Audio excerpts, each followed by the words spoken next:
Hey, come on in, y'all. I'm just yapping on kind of an easy topic today. We're not getting too super complicated. All right, let me know y'all's thoughts. Honestly, if somebody has a better topic, I'm open to it.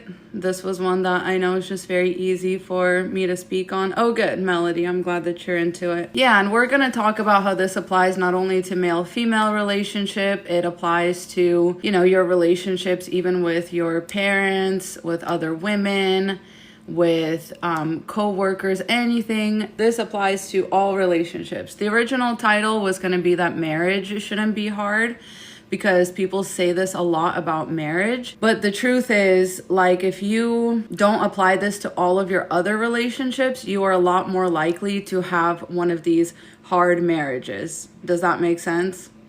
Ooh, this is a really good point. High standards don't exist. It's just men who are entitled with low effort use that phrase.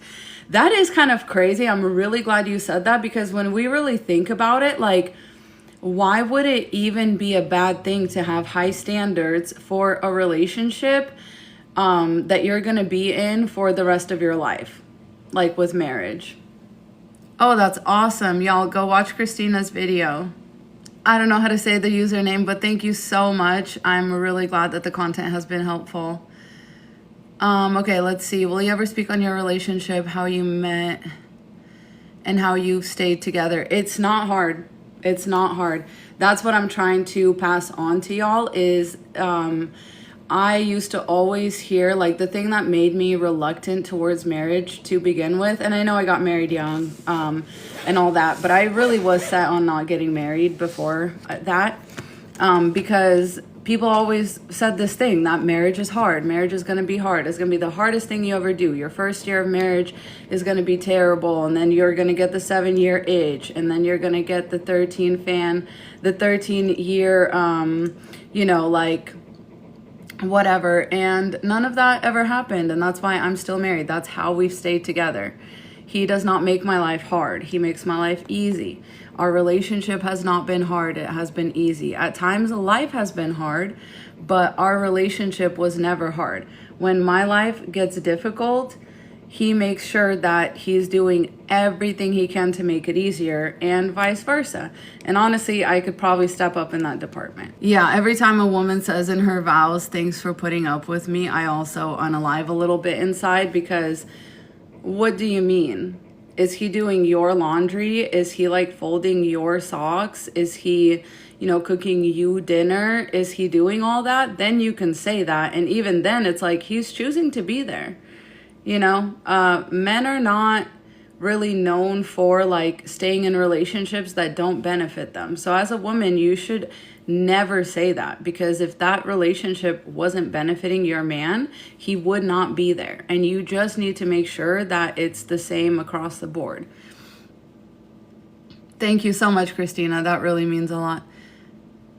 Let's see. What do you think about age gaps in relationships?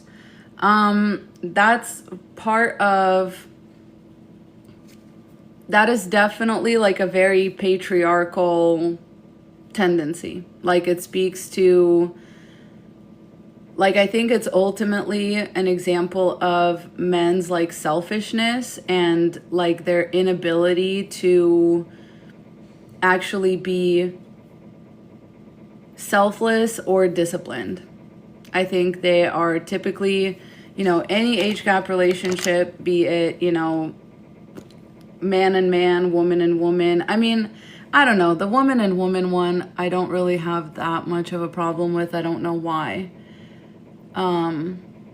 But yeah, exactly. Yeah, telling women it's supposed to be hard is a terrible message. Absolutely. It sets women up to be used and abused in relationships. Like, what do you mean marriage should be hard? Like, that's not what they told women in, like, Disney films. That's not what, you know what I mean? And I never watched any of that stuff growing up, just because I was, like, a huge tomboy. I was, like, convinced I was, like, meant to be a boy.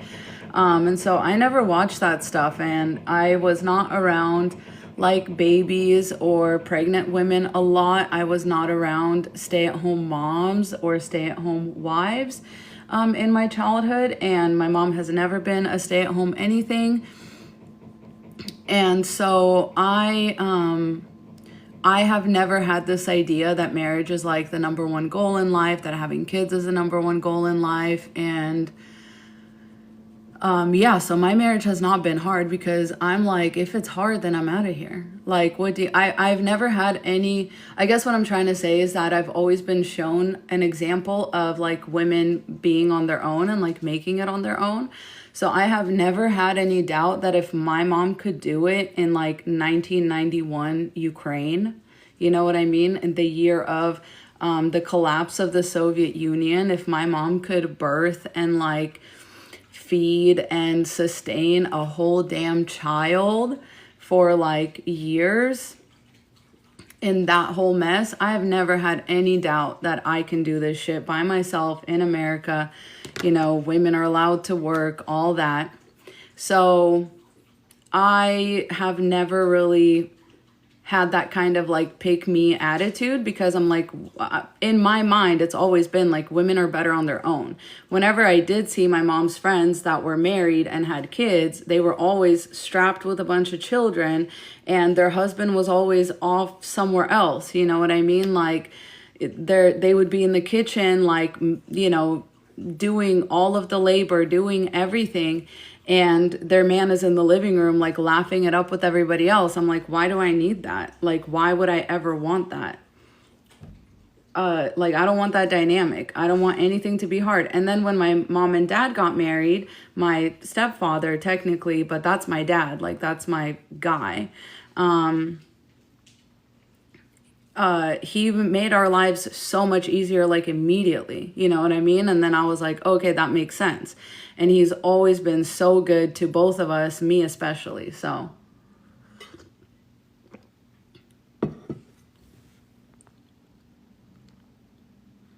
oh, thank you, Horty. That's awesome. Yeah, you're going to be caretaking them if they're a lot older. I mean, you're going to be caretaking the woman too if she's a lot older. So I don't recommend it. I think I love, like, my husband and I are a month apart. He's a month older.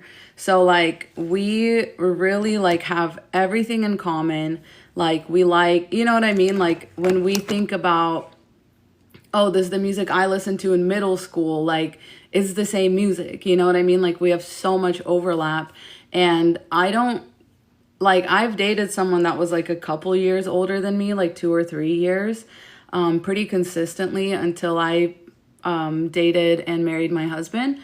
And it was not the same. Like they were just into, like, even like, you know, 2-3 years apart, it's like that person's into a whole different like set of media. They watched different cartoons growing up. Like they didn't, you know what I mean? Like I love being the exact same age. I don't know what it is. I love it. And I never have to wonder, like, you know, did he just marry me because I was younger? Like whatever. I don't have to wonder that. Guys, I'm not going to give y'all green flags. I love you so much, but there are no green flags. The only thing you can do in order to know if the relationship is going to make it or not is be unapologetically selfish. Selfish in your relationship with a man. Literally selfish. If a man can handle that, if a man is, you know, ideally he should be into that. So, yeah, that's how I was. Like I had reached a point where I was like, literally, all these dudes out here are a joke. I am just gonna like mess with them to get mine or whatever. Like in my mind, it was like really edgy. I was just making out with guys. Like I wasn't even like out there having smecks or anything, because I watched 16 and Pregnant when I was 16, and I was like, that's not gonna be me. But yeah, I gave up on men pretty quickly. I knew I didn't want to marry a Slavic man because most 9 out of 10, 99 out of 100 Slavic men are extremely patriarchal and not like my dad. I don't know where my dad came from. He was like dropped off on this earth by aliens, I think, because I just have no idea how he turned out the way that he turned out. And his siblings are also like kind of cool, but like not as cool as him. You know what I mean? So yeah, I was like, none of these dudes even slightly like remind me of my dad. And y'all have to know like something about my mom is like, she is, what is it called? A piece of work. A piece of work, like in the full sense of the word. And all that I ever saw, like, I never saw her like playing up to my dad or like, you know, trying to like impress him or anything like that. She's just a piece of work and she was going to always be a piece of work. And so I really internalized that and I hid nothing of that sort from my husband. I did not, you know, try and bend over backwards to like make him happy or make him think that I'm some kind of like trad wife or whatever. And so he just never had that idea about me that I was going to like live my life to serve him. Like he just never, ever, ever had that idea. So yeah, and a lot of people, it's like, if you don't want to try anymore, like if this wouldn't have happened for me, like at a young age, I wouldn't be married. Because men only get scarier with age. I don't know. Into girls being selfish, LOL, good luck finding that. Yeah, I agree. Like, I unironically agree with you. You're not gonna easily find a man who is into you being selfish, but that is the only filter that I could ever tell you to use with like a somewhat unburdened conscience. Because that's what I did and that's what's working for me. And like, if you ask my husband, that's what he would like tell you is that I act like a man and that I do not like put myself out ever for him. So that's what it takes. And so if a man is okay with you never putting yourself out for him, first of all, he'll be thankful every time you do it. He's not going to be entitled like most men are because women bend over backwards for them. And second of all, he's going to treat you right. He's the only one, in fact, that is ever going to treat you right because most of these men are banking on you being raised with that like complex that you have to do everything for everybody. So just don't do that. Don't do that for them. Don't do it for anybody else. Relationships shouldn't be hard, especially if you're a woman. Do you know that even being in the proximity of a woman makes men live longer, live healthier? For fuck's sake, play basketball better. Like they've done the studies, you know? That's why, I mean, that's probably why they still have like, oh, there's an eyelash. Oh, thank you. I need to wear glasses and I don't.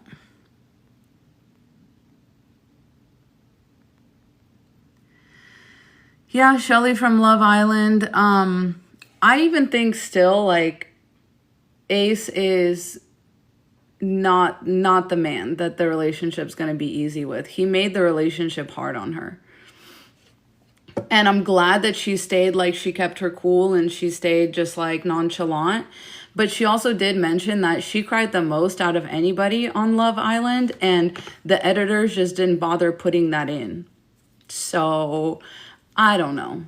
I don't know what to really like believe as far as the edits go because, you know, it just her being a black woman and like being edited very nonchalant is like when she says she was actually very emotional is like definitely weird. Definitely a choice. So, you know, we don't know. But yeah, just because you don't get worked up over a man and he still sticks around, that doesn't mean he's the best man for you. You also have to watch how he treats you. And I feel like Ace was so set on like making everything about himself. Like even the speech that he gave her to be closed off, which he waited till the last minute to do. He was like, and you know, this what you do for me and like this how you make me feel. And I was just like, ugh. Like, girl, just run. You know, sometimes even if those are the options you have, it is better to be alone. Like if your life is not better with a man than it could and would be alone, then what is the point? What is the point? What is the point of having two people in a relationship?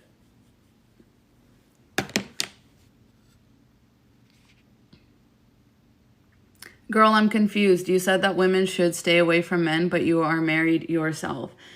I don't know why y'all are so confused. And it's honestly like, I don't mean to get all in my feelings about it, but it's honestly insulting because, and I guess I shouldn't be insulted because really this is coming from some of y'all's inability to differentiate between like somebody knowing the odds and somebody like lying to you or something like that, right? So when I look around, right, I cannot in good faith tell women to get married. Do you know how much more popular my content would be if I did the whole, here's how great my husband is and this is how you get one, this is how you get a husband? Do you know how much more followers I would have? Do you know how much money I could make doing one-on-one consultations with women, trying to tell them like, oh yeah, here's how you find a good man. Like I found my good man. You know, I could do lifestyle content. In fact, like I actually take videos on my phone all the time as if I'm a lifestyle blogger, just to never post them, because I don't want to give women this idea that just because I have found a man that, like, even my friends who are married well, even my friends who are in good relationships will be like, no, he is different. Like he's different. And so that lets me know that I just won some kind of cosmic lottery, right? And I'm not going to tell people to go out there and spend their precious one life on earth, okay, chasing after some fantasy that just doesn't exist. Like statistically, I just can't tell y'all that. Like that would actually break my heart to lie to so many women at the same time. But I'm also not going to hide the fact that I'm married because that would be dishonest. So does that make sense? Because a lot of people, it's like not clicking. And I'm just wondering what is going on. Because like I said, Therese and I are going to go live tomorrow to talk about this. To talk about this recent phenomenon. Thank you, Natalie. Talk about this recent phenomenon of us as a society losing niche and nuance. I'm a very niche creator, right? Yes, I'm a married woman who speaks on decentering men, who speaks on men's nature. It's because I'm neurodivergent, y'all. Like I just see the patterns. I'm not saying that anything I do that you should copy it, or that, like, I'm not a lifestyle influencer. I'm an educator, and I can speak from whatever place and still be a channel for the same message that a lot of other women are speaking, be they single, be they married, be they in a relationship, be they queer. Like, it doesn't fucking matter. Even other men make this type of content, you know? Like I hype up Jace Mercutio and Public Offender all the time because they make decenter men content. They're men who make decenter men content. So, like, it is very possible, you know what I mean? And people are going to be like, oh, but you're a man. But you're a man. How are you speaking on men? Like, because people have eyes, people have brains. And some of us are just trying to be honest with you that, like, we know that the odds are just not in people's favor. And yes, the only way that women are, once again, relationships shouldn't be hard. That's why I don't sit up here and tell y'all to ever get into a relationship, because most of them are going to be hard. Most of y'all's track experience is that relationships are hard because men make them hard. You go into a relationship trying to make, a man's life easier because you are led to believe that that's what you should do. And in return, he like cheats on you, or he just takes it all for granted and like goes off and, has an amazing career while you sit at home and like don't even get paid anything extra to like birth and breastfeed and like raise his children. Like, I'm child free. I'm never having kids. You know what I mean? And I still speak on like, I can speak on whatever I want as long as I'm backing it up with proof and statistics. And I can still be married because my marriage benefits me. And I just know that statistically, marriage does not benefit most women. That's all. That's all it is. I hope that I have helped to clear that up once and for all. I know it's not going to be once and for all, but like, this rhetoric has been extremely disheartening to me because y'all have to realize, like, if you think like this and you think that you are, you know, really trying to remove bad actors from the movement, you have to think about, what is the message? Is the message the same? Then you are making the movement weaker by trying to discredit these people.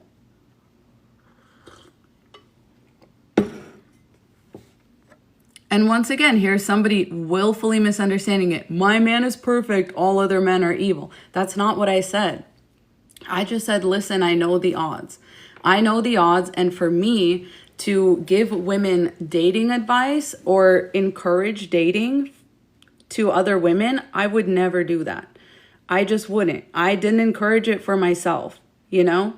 And like literally, if a man does not fall into your lap and make your life easier, and you only stay while he's doing that, then it's not worth it. Like if my marriage was ever hard, I would have just gotten a divorce, and I would have, you know, when I was younger, I would have gone back and lived with my parents. Like we had that worked out.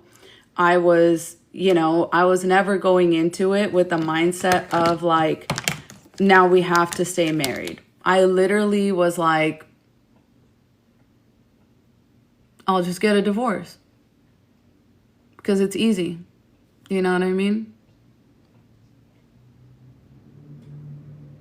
I love y'all. Thank you, Tasha. So, yeah, that's just how it is.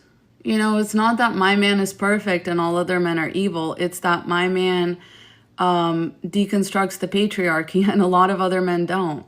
And he also knows that it doesn't benefit him. He's not, you know, peer pressured by other men to act a fucking fool.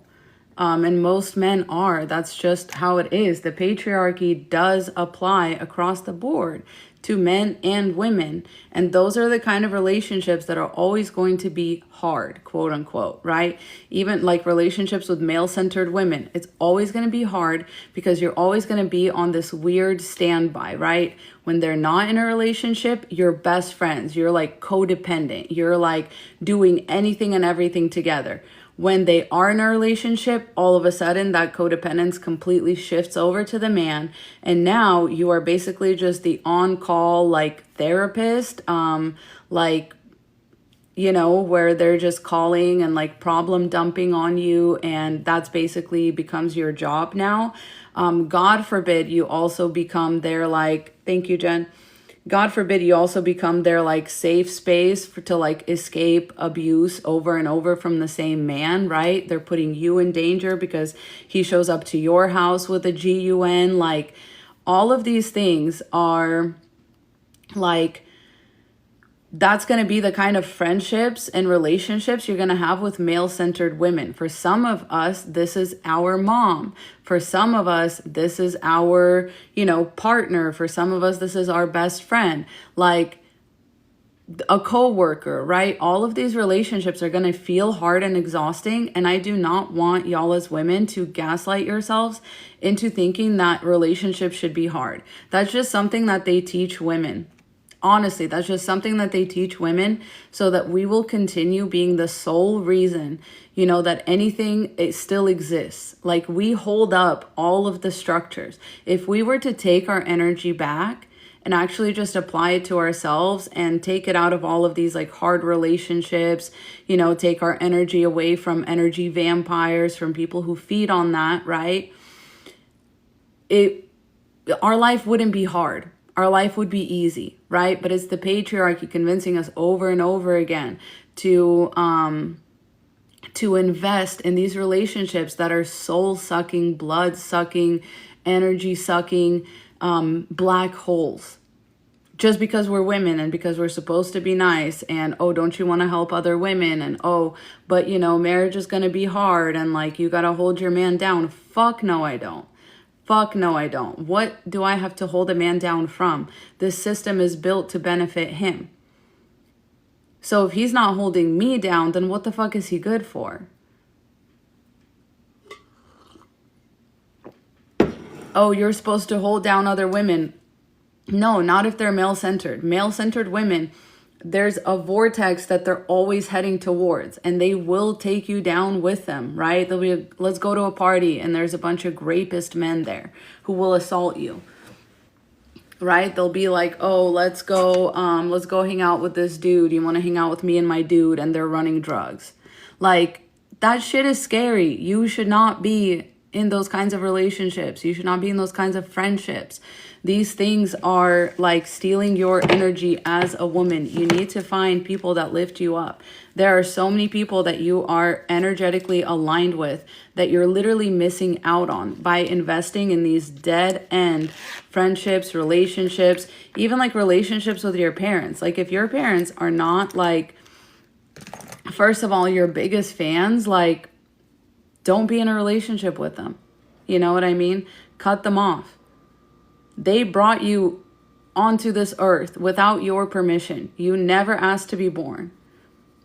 And so the fact that they don't want to get their act together and like love you properly, they want to be selfish with you, that's enough to cut them off. Stop trying to make it work.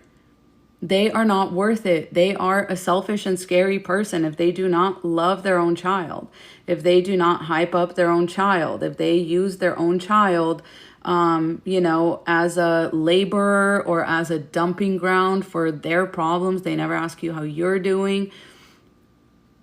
All of this is propaganda to make women do everybody else's emotional labor.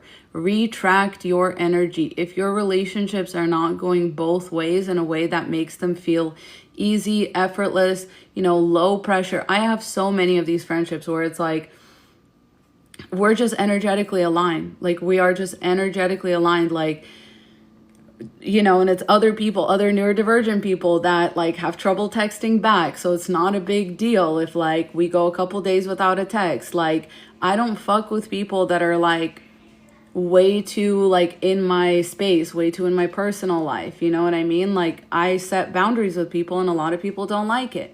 But I'm not going to have all of these hard relationships. I'm not going to, bend over backwards for people who don't care about me, right? Because the only people that need to be told this are typically people that are putting in most of the work, right? The person that's making your relationship hard with them does not give a fuck. They do not care. All right, let me go back and read some comments because y'all are dropping gems. Let's see.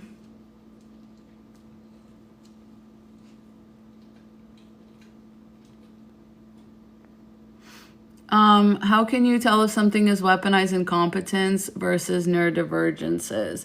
It doesn't matter. What fruit does the tree bear? And do you like the taste of that fruit? You know what I mean? My husband's neurodivergent. Unmedicated, mind you. My marriage is not hard. He does what he needs to do. And I guess it helps that we're both neurodivergent because, yes, there's certain things where, like, it's just not a priority to us.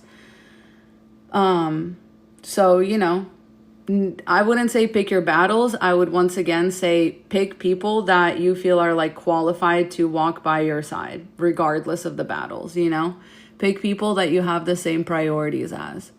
Because if you're like, I can't tell if this is weaponized incompetence or neurodivergence, like, it's already over, it's already like not worth it. Because we're acting like men will not weaponize their neurodivergence. Like, it's weaponized something. Tweety says, do you really think that men don't think or feel that relationships ain't hard? Women are demanding. See, this is men's problem. So the reason that women think relationships and marriage is hard is because they are constantly like self-sacrificing and just never seeing that in return, right? The reason that men think relationships are hard is because women ask them to sacrifice something and they cannot imagine it. Like, they cannot imagine themselves doing it. They're like, you're so demanding. And it's because they go into relationships to be served. Men go into relationships to benefit, right? They've done, once again, the reason I can speak on all this as a married woman, and, still be, I guess, in my opinion and a lot of other people's opinion, a credible source is because I speak on facts and studies and statistics. And so when I tell y'all, they've done a study where they were testing people's like selfishness versus selflessness.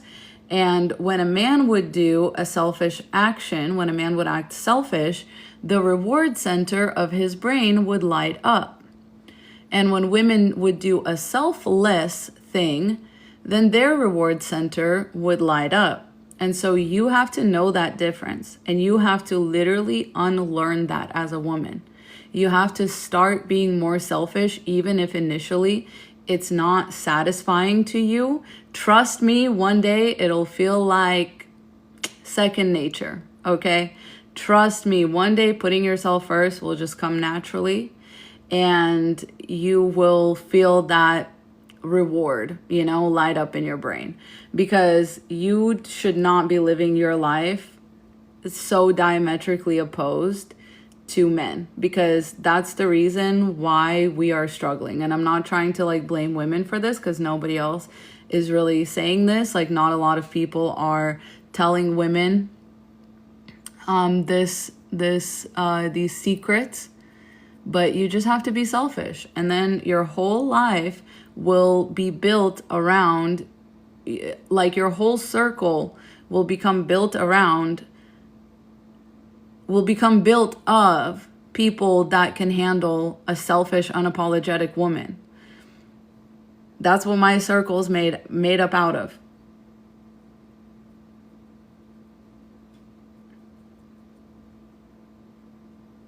I don't think women should be selfless, like, ever. Not in this setup that we have. Not until we get, the matriarchy fully installed. And even then it'll be like, because I think that, like, we need, like, a couple 100 years of, like, women being selfish just to balance out the scales, Because, again, the whole, like, relationship shouldn't be hard. That's propaganda to keep women trapped in terrible relationships so that the patriarchy can, like, keep spinning, So that men can keep succeeding. So that men can continue using women as a freaking doormat.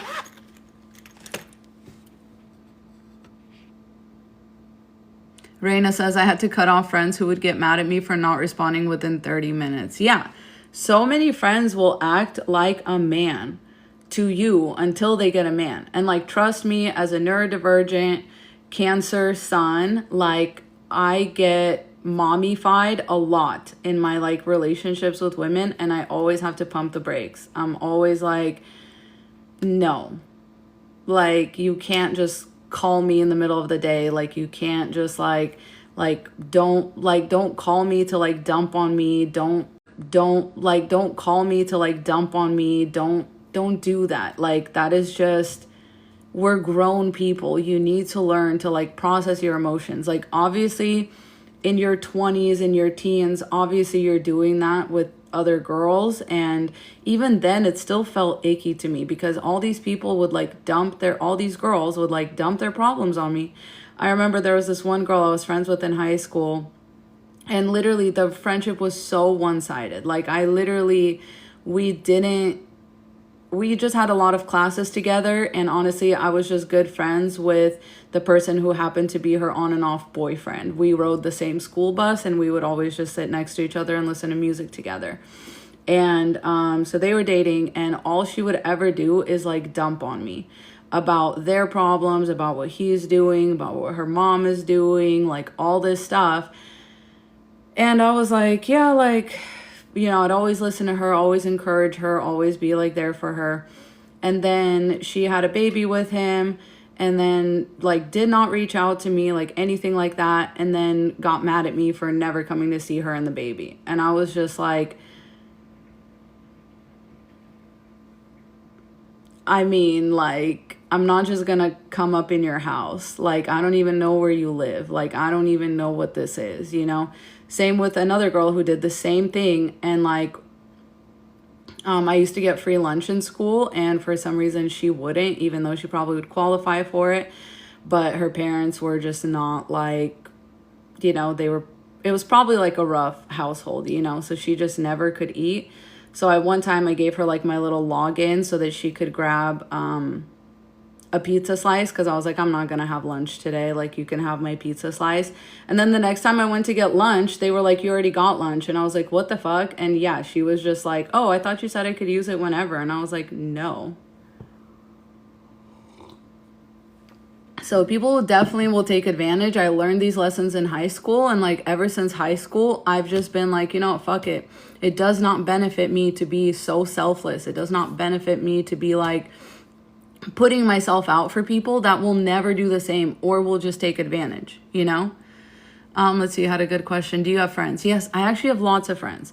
And that's the thing, like when other women content creators say that they don't have friends, that's a little bit of a red flag for me, because why? There are so many people out there that are energetically aligned, you know? You are just not looking in the right places. Like I make friends all the time at my yoga studio. Those are energetically aligned people typically. I make friends, you know, like just anywhere. I make friends at coffee shops, like all that. Okay, Nisi says, how do you handle / respond to being called bitter for decentering men or not wanting to deal with, and it cuts off right there. Why would you care? Who is saying that? Like, you just have to think about, my parents used to always tell me this one thing whenever I'd be like, oh, like, I just feel self-conscious because like somebody thinks I'm like stupid or whatever. They'd be like, who? That person? Well, what do they do? Who are they? Like, who fucking cares? I get called bitter. I get called a misandrist. I get called, you know, all sorts of things, right? Who the fuck is saying them? Some weirdo on the internet? I get called a grifter. Who the fuck is saying it? Somebody who's trying to grift on the internet? Like, I'm not going to take it real personal. I'm not going to take it personal, really, at all. Because who fucking cares? I just have it like deeply ingrained in me that I literally am the only opinion I care about. That's what I mean by being selfish, like deeply selfish. Selfish. Like instead of watching Disney movies as a kid, when I tell you the only movies I watched was like, the closest thing I ever watched to a Disney movie was Hercules. That's a sprinkle film. I love that movie. And only because I was really into like the mythology aspect of things. And I loved the female gods in mythology because they always were like decentering men, and the male gods would like hate them for it. And so really early on, I like internalized that, and I was like, got it. You know what I mean? Like it just taught me something about life. And this is why I dedicate my time and energy to this content, because that's how I want women to think. I want women to understand that you shouldn't give a fuck about what anybody else thinks, because most people on this earth are like, are not thinking deeply about things, and they like to make things, you know, binary. They like to put people in boxes. They like to escape nuance. They like to escape any complicated thoughts, feelings, you know, and I'm not one to shy away from that. What's up, July Leo Stellium checking in. Yeah, and maybe it's like my zodiology or whatever that is really like helping me with this, because I really am like so detached from people's opinions, and I really think that I'm the shit. So it doesn't really matter. Like whenever like people are saying stuff about me, like 9 times out of 10, I'm like, you either are like deeply misunderstanding me, which is okay, because then I really don't care about your opinion, because you're misunderstanding the gist of what I'm saying. So why the fuck would I care? Or you are jealous, and that's also okay. I also get that. I'd be jealous of me too, you know? So as a woman, you just really need to adopt that mindset, you know? And I don't mean don't be teachable. I don't mean don't respond to being called in or out, right? I mean when people are like deliberately misunderstanding you, they're calling you bitter for actually trying to live your best life. I mean, what can you say? What can you say to those people, right? Like, I've been called out. I've had to eat crow on social media before. I've misrepresented people's views, and I've had to, like, you know, backpedal and like take shit back. I don't care about that. That's all part of the process. Like, I'm an educator, but I'm also like I'm teach learning, you know? I learned that from being a teacher. Like, I used to teach the little kids, and that I learned more from that than anything else in life. And I'm really dedicated to just trying to educate. I'm dedicated to like women's actual liberation, right? Not just like getting stuck in more capitalism or spinning your wheels with like, you know, white feminists or you know, hateful women. Like, you need to liberate. Like, you actually need to check out, you know, of like this whole thing, you know, life should be hard, relationships should be hard. Like, all of that is a lie. That's a lie that they tell women so that we will like stay down. That's it. And you can level up as soon as you deeply internalize this. I was in a friendship with 2 other women. Soon they third wheeled me. Is there a way to avoid this? No, but there is a way to avoid those women now, right? Like, you just take yourself out of that situation, you move on. There's no way to like avoid a lot of things, right? Because chances are those women just bonded over something that you couldn't give them. Be it validation of like their Delulu, you know, relationship, be it like seeking male attention, be it, you know, again, just validating bad choices or validating toxic behavior. Whatever it is that they couldn't get from you, they now get from each other. And maybe it was a good thing. Like, maybe there was something that you weren't, you know, that you were being like, I don't know, judgmental or something like that. But either way, just learn from it and move on. Move on. But chances are, like, if you're an awakened woman, if you've been listening to like mine and other content like it, a lot of women don't like other women who have decentered men, because a lot of women are not willing to do that. They can't picture their life that way.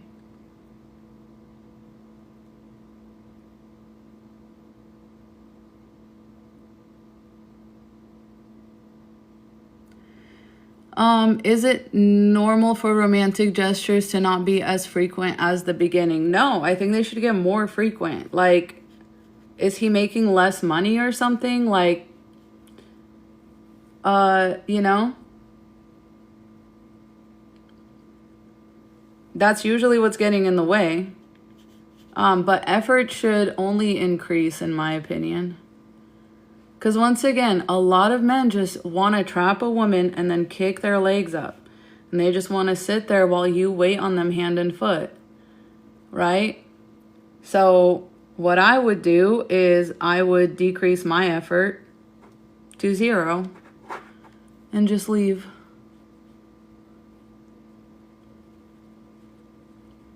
Just leave. There's always a man willing to do what that man is not willing to do. Also, are you willing to do what he wasn't willing to do for you? Because the other thing is, like, I never wait on my husband to like treat me well. I go to the store or I go to the spa and I spend money on myself. Like, it's very simple. You don't even have to wait for a man to do that.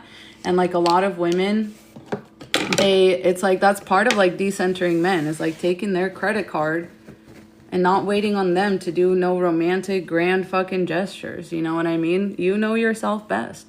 Take his card and go. What you mean?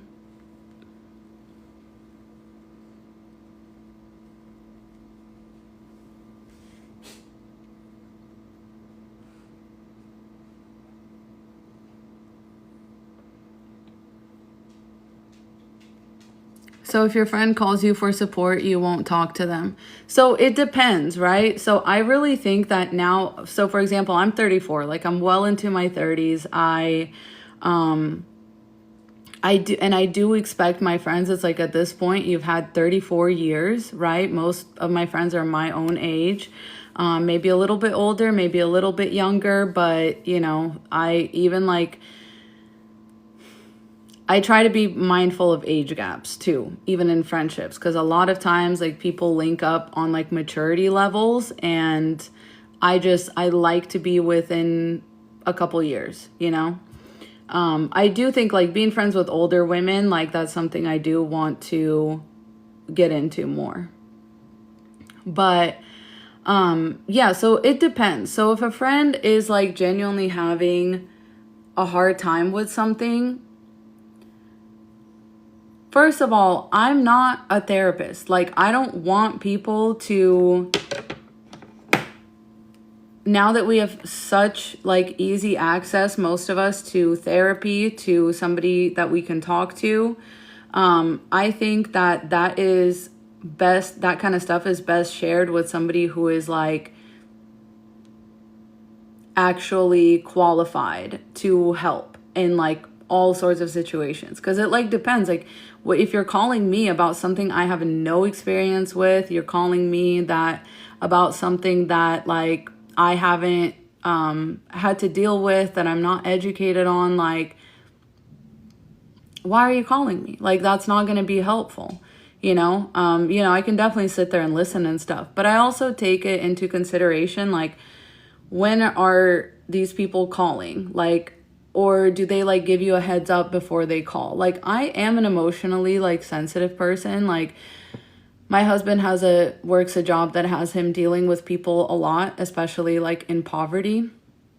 And there's stuff, he comes home and he's like, I can't even tell you about my day because it's going to fuck you up for like a week, what I had to do today, or like what I had to facilitate today, or, you know, like this person's just their situation. Like I can't even tell you about it. So I'm an emotionally sensitive person. All my friends know this. And so, to me, it's like, don't call me in the middle of the day when I'm supposed to be working and expect me to have hours to like sit there and listen to you dump about something. Like that's super weird. Like that to me is inconsiderate. And so many people use that, will do anything but learn how to emotionally regulate themselves, right? Enough to just like handle their own like initial emotions, right? Like those are the ones you're actually supposed to be really good at processing on your own, right? Like I definitely want to hear about what's going on with my friends, like for context, but it's like, let's set up a coffee date. Let's talk about it after you've processed it. Like when you're not like trauma dumping, when you're not like crying and all that, like it's the middle of my work day or it's the middle of the weekend. Like, I don't know, maybe I'm wrong for that, but like I said, I like to I will put myself first. I'm sorry. I really will. And I think that other people should do the same, because there's such an expectation in our society that is like, we mistake community. Like we misunderstand community. I don't know. Like I never grew up around my mom, like calling her friends just to like, you know, dump on them. Like she started doing that later on in life, which was really disappointing. But like, I just didn't grow up around that. I just grew up around people handling their own like traumas and emotions. Like, I don't know. Maybe I'm wrong. Once again, maybe I'm wrong for that. I'm open to like critique, but I just think that we're grown people. We're grown people. You have had so much time to like do the shadow work, to do the journaling, to go to a therapist, to like, you know what I mean? And it's like some people have their therapist on like speed dial, and I would rather that than like, you know, them just calling their friends randomly to dump on them about whatever. I just think your friends are not qualified for that. Oftentimes your friends are going to give you bad advice too. I couldn't tell who was safe and who wasn't, so now I look like I have no friends. You have to trust your intuition. So don't let fear guide you. Let your intuition guide you. So a lot of people, you know, take this approach where it's like, oh, you know, I'm so afraid to get burned. And it's like, you're burying your talents. You're burying your coins in the ground. You are not going to be everyone's cup of tea. Like, you know, especially the more you understand about the world, people don't want to be around people like that. But you can find your people. But again, like if you get tired of the vetting and you get tired of all that, I totally get it. And you just need to hermit out for a little bit. That's totally fine. But just know that that is not the ideal growth environment. I do believe that like people do grow in relationships. We just need to figure out what healthy relationships really look like, because we have unfortunately normalized like extremely one-sided, quote unquote, hard relationships. Whenever a relationship is hard, all I'm hearing is it's one-sided. That's all that I'm hearing. So no, I don't want y'all to be in any one-sided friendships, relationships, whatever. But it's also like, to me, when people ask like, oh, so your friend's just not going to pick up, or you're just not going to pick up the phone when your friend's upset or whatever, like needs to talk. No, because I wouldn't call them for that reason. Like I also, once again, I like to be friends with and around people that are energetically aligned to me. And if I'm not going to do that to you, if I've learned to process my emotions properly, I've learned to like get a grip of myself, I've learned to do that. I want to be going up, not back down, right? So I'm like, the expectation is that, hey, like, I can call you anytime, you can call me anytime. And I'm like, but what if I never need to take you up on that? That means we're not energetically aligned. You know what I mean? If you're, you know what I mean? If we're having like such diametrically opposed, like experiences in this friendship or relationship or whatever, like, I don't really want it. You know, I don't really want like to be guilted with, well, you can call me anytime. It's like, I never will. So then what? You know what I mean? I'm going to process my shit by myself. I'm an only child.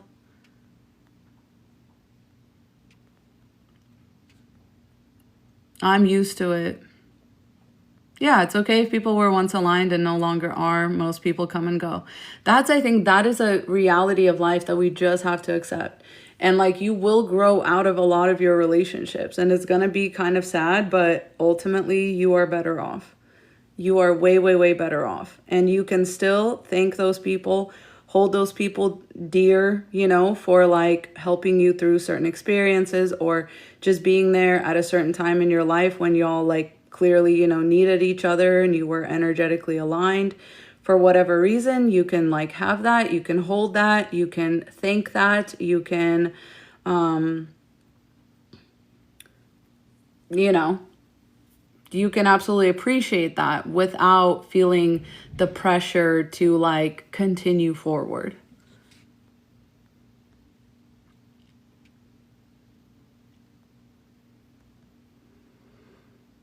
Never had a relationship. Is it worth it? When it's worth it, you will know.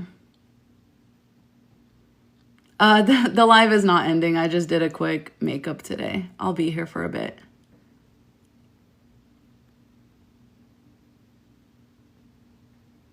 Hardy says hi. Thank you for these quotes. That's great.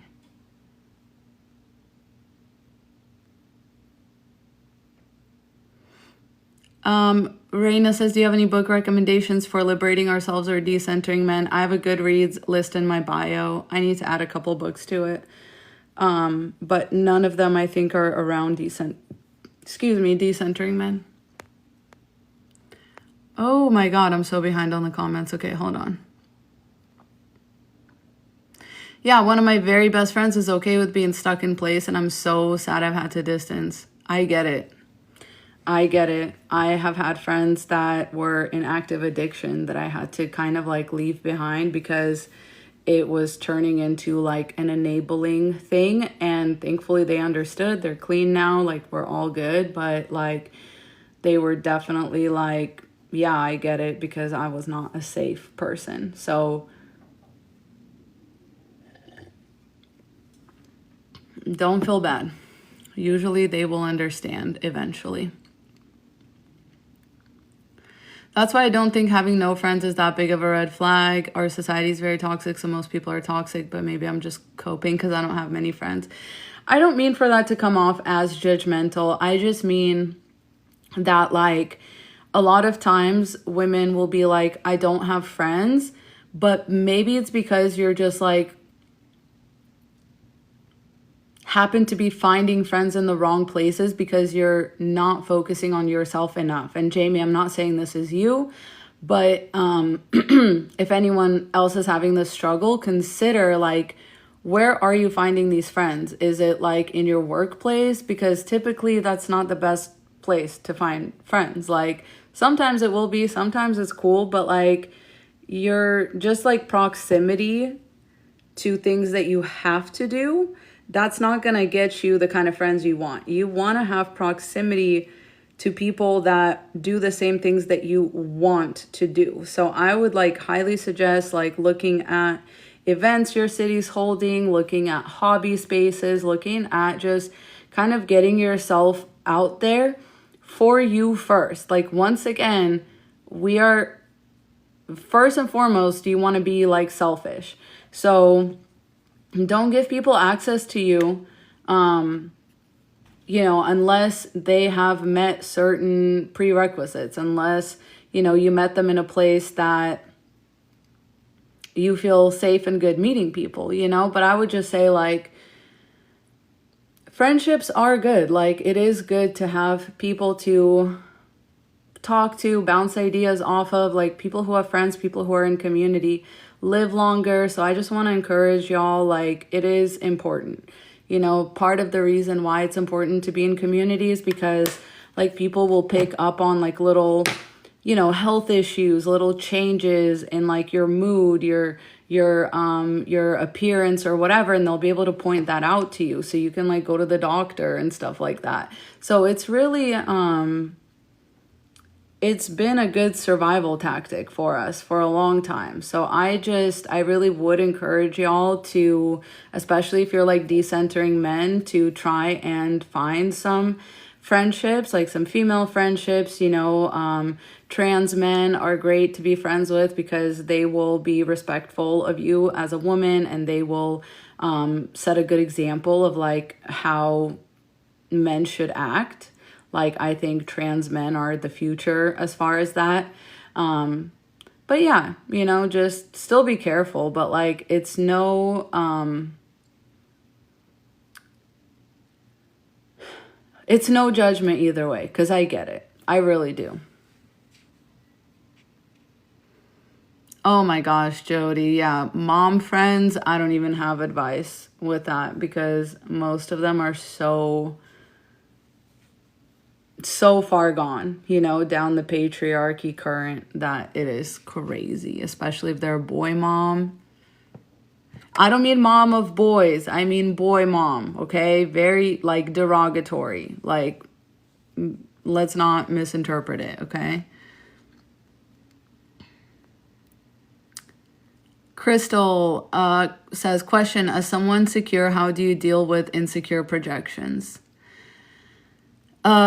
It's in the answer is in the question. Realize that they're projections. The things that people say about you are all projections of themselves. And like, growing up around a narcissist, let me tell you, that is so very true. Like, realizing in retrospect that everything that the narcissist ever said was actually them telling on themselves was like one of the biggest things, one of my biggest and most helpful realizations. So please know that whenever people are insecurely projecting, right, and they're calling you things that you know you are not, it is simply because it's a projection of what's within, and they actually want it to be true for you, but it's actually true about them. And so they're trying to like deflect. They're trying to put their ick on you because they feel like you're too good or too pure, or like you don't have enough that's wrong with you. They want to tarnish you somehow so that they will feel better about themselves. Like, once again, it has nothing to do with you. Absolutely nothing to do with you. It just has everything to do with the kind of person they are, where they believe that putting their ache on somebody else, it makes them less achy. When in reality, it's like, it makes them more so. All right, I think I'm finally caught up. Let's see. I want friends energetically aligned. I hope to soon find women that love themselves more than men. And to that I say, be the change you want to see in the world. And I'm telling you, like, that's how energetic alignment works, is that you don't chase, you attract, right? You literally, like, game recognize game, right? So you just have to stay that unapologetically loving of yourself, you know, and yeah, that's how you're going to find other people that may be energetically aligned with that. But yeah, I totally understand, because I'm lucky to live in like a very progressive city, in a very progressive state. So I may just be kind of speaking more from experience about how easy it is to find like energetically aligned friends. Forgive me for projecting that. That's something that I didn't really think about, because it's true. Like, if you're living in a rural area in like some deeply red conservative state, of course, it's going to be very difficult. And in that case, I would definitely suggest just keeping to yourself, because a lot of these people are just energy vampires.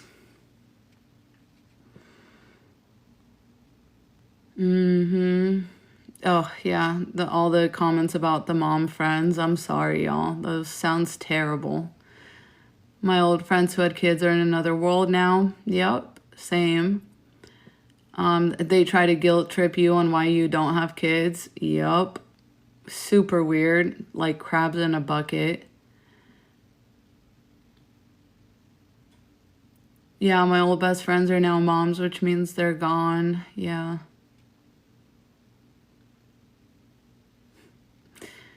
Guys, I'd love to tell you where I live, but like, things are getting weird out here.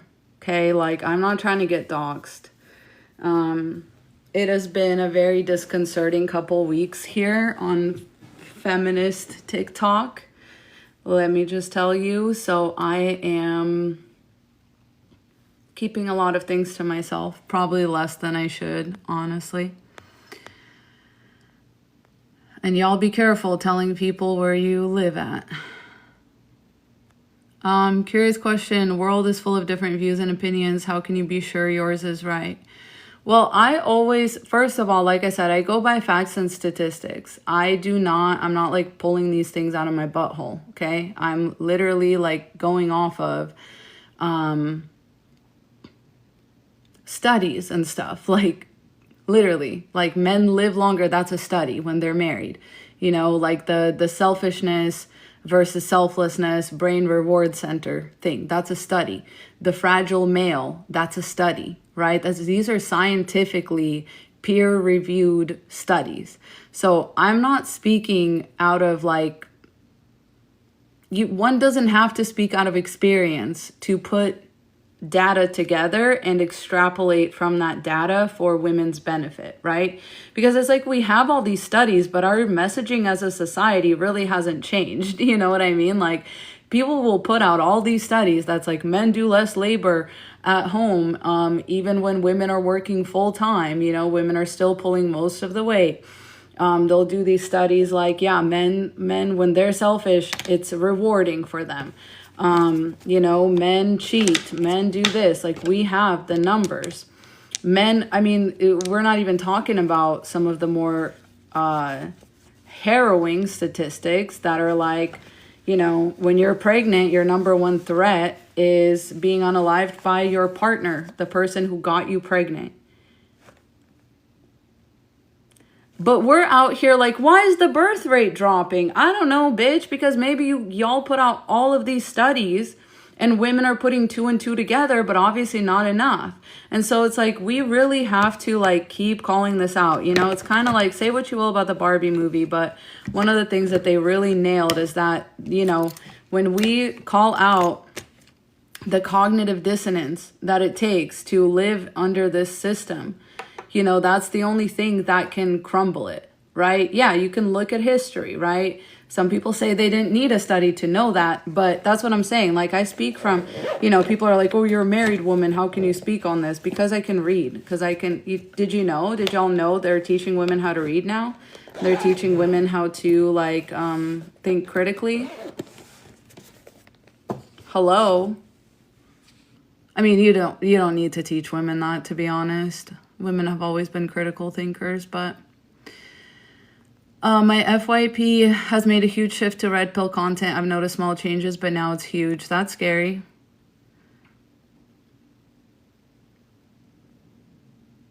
All backed up by studies, exactly. So we all agree we need to invest in men then, correct? Is that what you got from everything I said? That's crazy. You see what I mean? Like, a lot of people project this stuff onto you.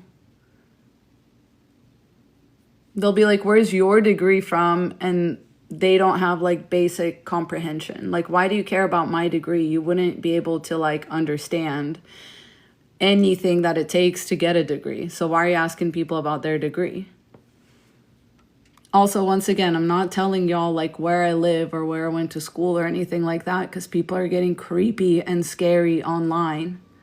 So of where I used to feel comfortable sharing these things, now I fucking don't, because it's been a woman trying to dox me and expose me for something that I've been open about from the very beginning, which is that I'm married.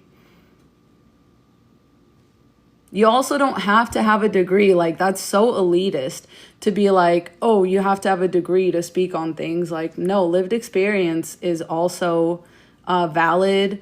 Like I said, women being able to read and put two and two together, that's also valid, especially if the result of women saying that is like other women saying, wow, like I did that and I feel so much better, right? I did that and I am like leveling up.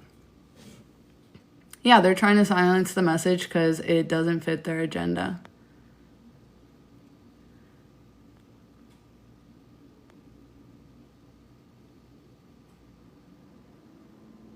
Yeah, thanks. Gigi Cat says you don't owe us any info about yourself. Some people seem to think I do.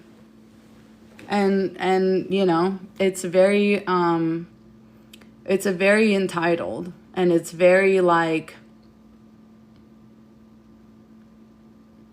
this is why we're in the bad place, like as women, because I cannot believe, like I was expecting this from men.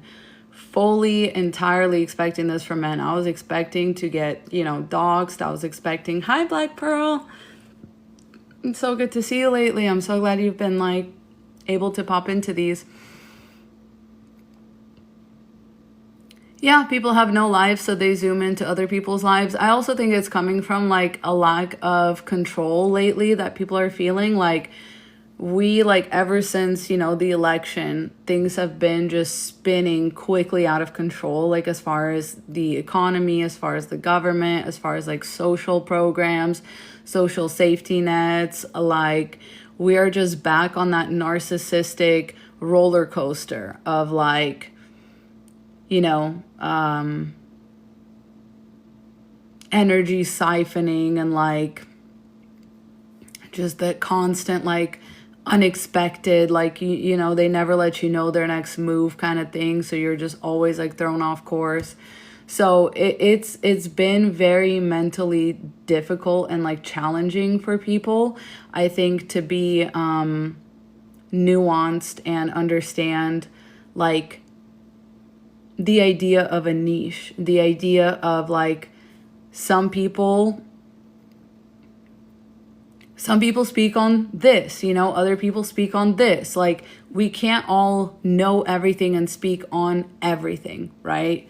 It's just too much to ask, especially for the like money that we get paid. Like, it's just not really enough. Like, honestly, in my off time, I'm gonna enjoy my life. Like, I'm not gonna be doing like all of this stuff basically for pennies on the hour. You know what I mean? It's just not it. Like, like I say, I'm deeply selfish, and I'm gonna model that in my life too. Like, I know what I'm speaking on, I'm not going to know everything, right? It's physically impossible. It's physically unhelpful. And there's a reason why there's literally so many of us out there to choose from, right? There's all sorts of influencers to speak on all sorts of different things, right?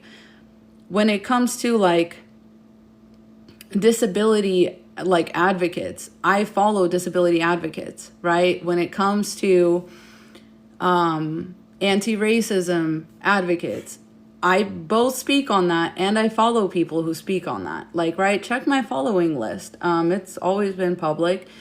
Check it, find other creators that like I listen to try and enrich my content. I listen to audiobooks to enrich my content. I listen to lectures, like I take, Yale offers lectures online. Harvard now has free courses online. There are, one of my favorite lecture series is by John Vervaeke, and it's called Understanding the Meaning Crisis. That was a great series, very dense, had to listen to it many, many times. Like as I was going through it, I had to go back and like listen to certain episodes over and over again. Like that's the kind of shit I'm listening to. That's where I speak from. And I encourage other people to do the same thing. In fact, I encourage other people to pick up their phone, record, and share your experience, share your knowledge. What I don't encourage people to do is like set up their phone to record and like gotcha somebody. You know what I mean? There's a big difference between calling somebody out and then being like gotcha. There's a big difference in being like calling a woman out to unity versus being like pointing fingers and saying people are grifters and pointing fingers saying people are just in it for the money, things like that. Believe me when I say like we all have a group chat, okay? And when I tell you we are not in it for the fucking money, I really mean it, okay? I really, really, really mean it. Especially the Black women that you see doing this work. They are not in it for the money because that would be impossible. Okay?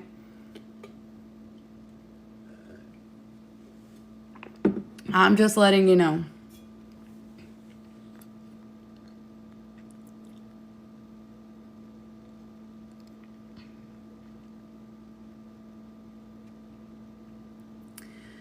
Let me put it in the chat. John, I think this is how you spell it.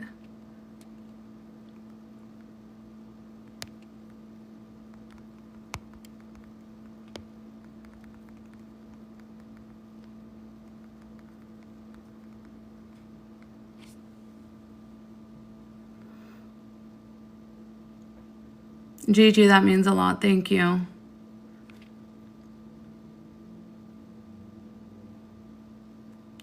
What are your thoughts on debate? Should we debate the other side, or does that make things worse by giving them a platform? Thank you, precious things. That really means a lot. Debate, I think, can be helpful. Just like all things can be helpful. All things can be like doing too much. You know what I mean? There's a certain point of debate where you are either debating on something so niche that it hardly like matters what the outcome of that debate is, right? Like I think about this a lot whenever I see like right wing, left wing, like debating like a really niche thing that has nothing to do with like right or left wing politics. It's like, what are we really debating on? We're debating on an issue that neither of you is like really taking a side on. Or there's just a sense of like, we're debating, but to what end? Like, what is, like, has anyone ever really changed their minds off a debate? Like, I don't know. A lot of what we see online isn't true debates, just grifters trying to get viral sound bites. Yeah, sometimes. Yeah, or just trying to get someone in a gotcha. Like, I appreciate the work that, like, some men do with other men, right? So, like, the public offender, like, he'll have men come up on his live to debate him about things, and it's like he is really just doing the Socratic method of questioning with them, and he's like you know, trying to get to untangle, you know, the knots of the patriarchy. Lex, I don't know who that is, but, you know, Dean Withers, like, he'll sit there and argue with, like, Republican men and be like, no, this is what your man does. This is, like, etc. So, yeah. Okay. Lex and Doug, or is that, yeah, so I appreciate men that do that work. I think for women to do that work is, people are, again, you have to keep your, like, emotional labor to yourself, in my opinion. Like, I'm just not gonna sit here and argue with misogynistic men and women. I'm not gonna debate misogynistic men and women. Yeah, I can't handle, my blood pressure can also not handle the work that public does, in between the pages.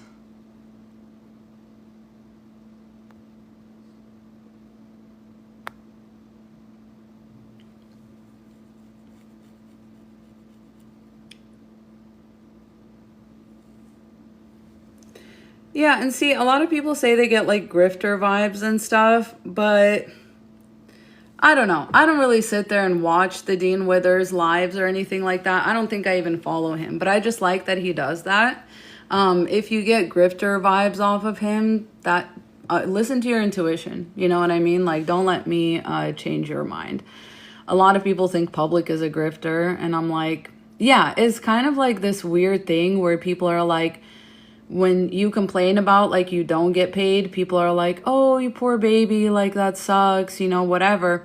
But then when people, like, do make money off of what they do, then people get, like, jealous. But it is, and call them a grifter. But it is a lot of hard work. And a lot of people do, like, the little hard work for years, and y'all don't know it. Y'all don't notice it. Y'all, you know what I mean? And it's like, the reason that now they're making money is because they've gotten there. They've grown to that point. They have, like,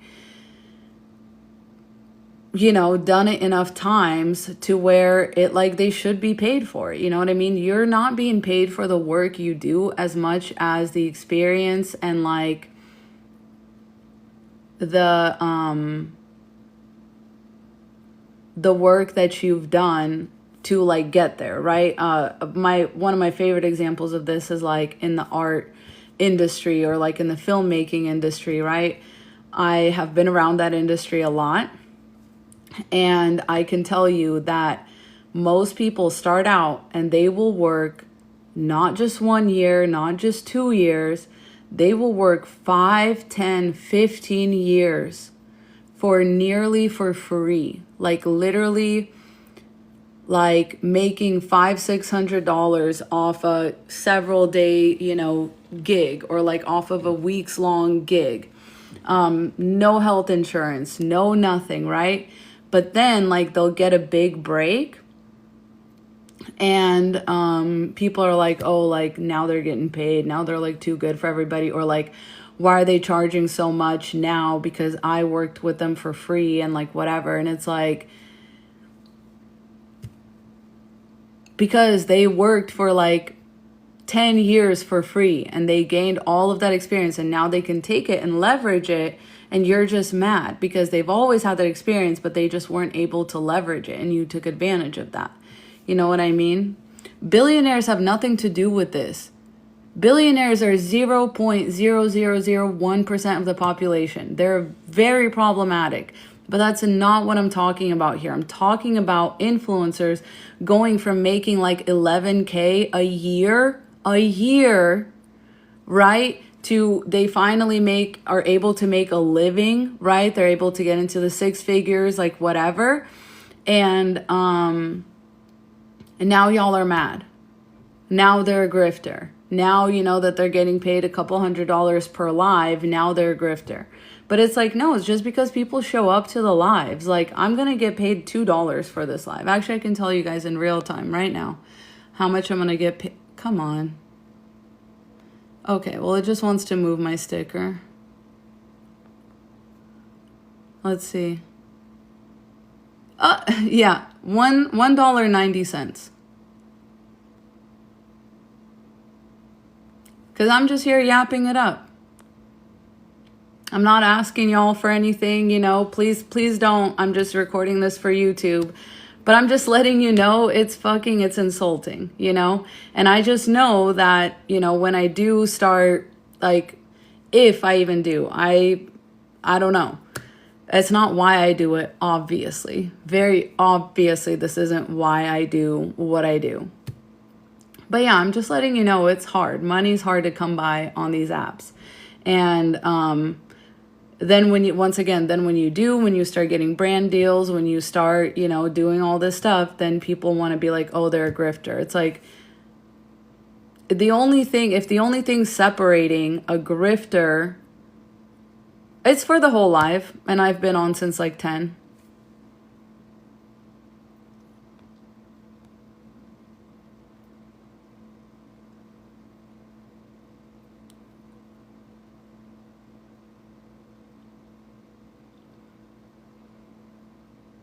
It's hard to be a grifter as a leftist. Yeah, there's a lot more money on the right telling people what they want to hear. True.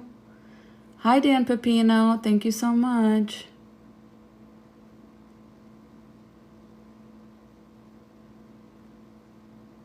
But yeah, I mean, it's not really me trying to explain myself. It's just that, like, this is what I've been seeing a lot of recently. And it is like, it's very crazy making, because a lot of women are doing this in good faith, and y'all pointing fingers and calling them grifters. Meanwhile, there are very real grifters out there, very real grifters, and y'all cannot spot the difference. It's concerning to me, because then how are we as women supposed to, like, utilize our discernment? Because a lot of women, frankly, just want to be hateful. A lot of women are crabs in a bucket. And so, because they're male-centered, and they will gravitate towards these grifters, and it's very concerning. It's like when you see somebody, like, literally their entire page is dedicated to tearing down other women in the same space, like they're shitting where they eat. You just shouldn't think of them as a good person. You just shouldn't think of them as somebody who's, like, you know, exposing anything, because all of these creators have been here.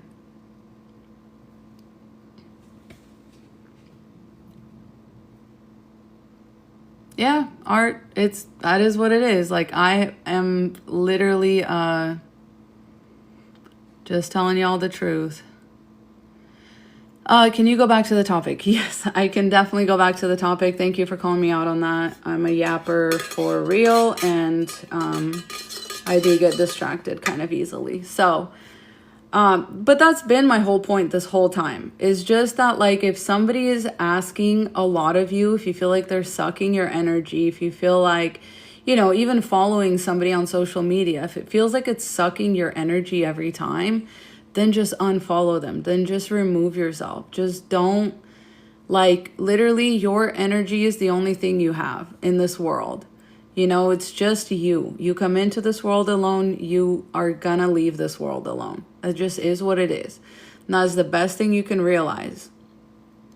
And the next best thing you can realize is essentially, like, as a conscious being, you have always been here and you're always gonna be here, right? So it's like, it's everything, and it's also a speck, right? Your existence is a speck, but it's also everything. Like, you have always been here, and you are connected with other people in a way, but it's also good for you to be discerning. It's also good for you to let like attract like. It's also good for you to be around people that vibe on the same level as you, that have the same vibration as you, that have the same, like, approach to life. And I don't mean the same habits, right? I don't mean like, oh, you should only be friends with people who do exactly what you do.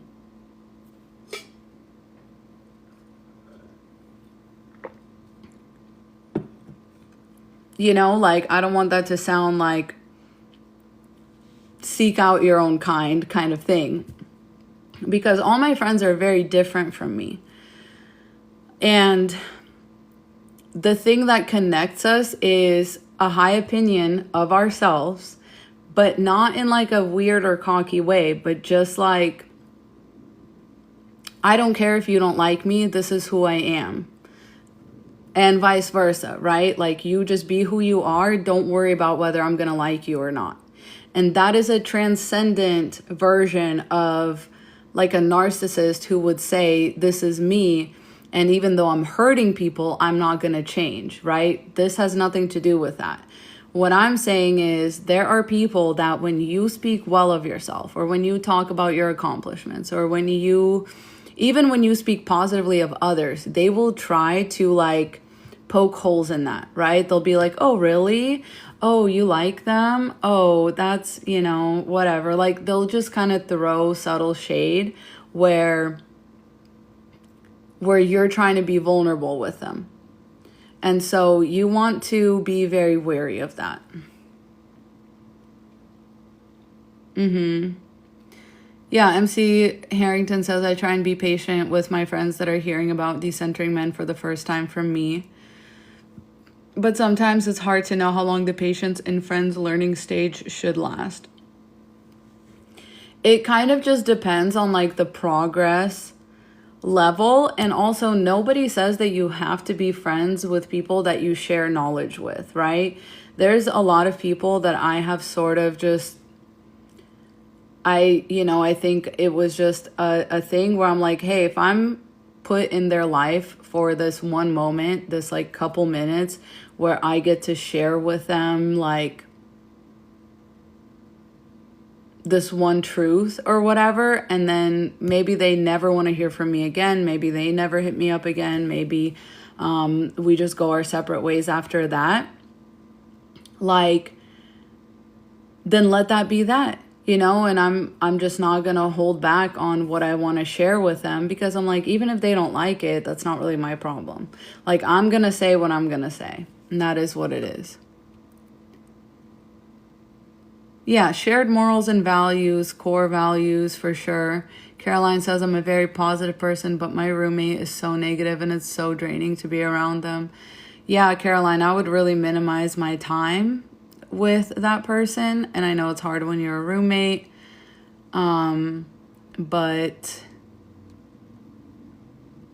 there's ways you can learn to kind of gray rock around those people. Look up gray rocking and just do that, because a lot of times people who insist on being so negative about everything, it's because they're a narcissist and they can only speak of things in negative terms. Like, narcissists will very rarely frame anything in positive terms, because that's not how they think. They operate from a lack mindset. So if somebody's always coming at things from like a very negative mindset, you probably have a narcissist on your hands and you should be very wary.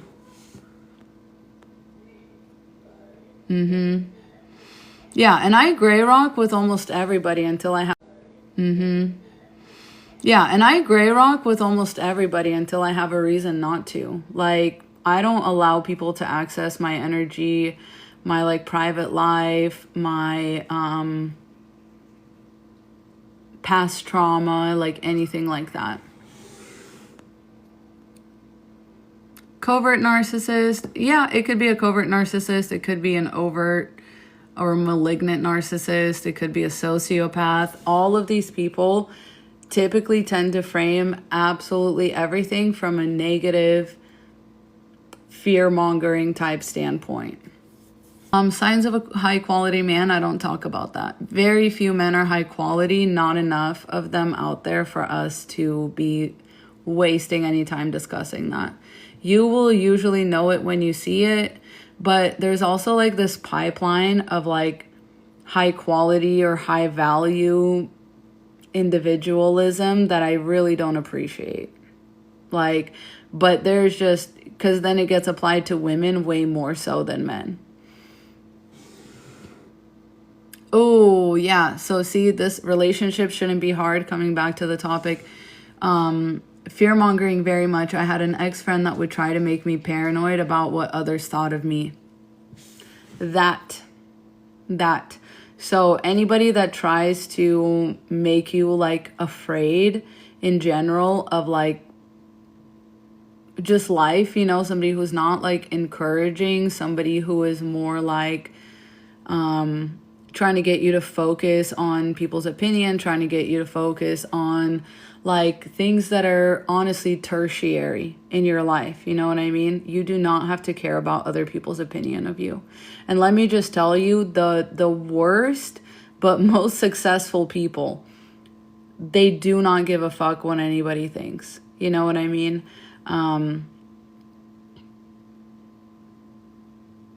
The reason they're the worst is because they don't even care what they think, because they don't have like a moral compass, you know. So if there's a reason why somebody's genuine but they're not like rich, they're not making it to the top of like, you know, capitalism, it's because they're not a good little cog in the machine and they have morals and values. But a lot of people don't, and so it's totally fine for them to like not care, not even care about what they are, how they are contradicting themselves, or how they are like doing the thing that they're accusing somebody else of doing.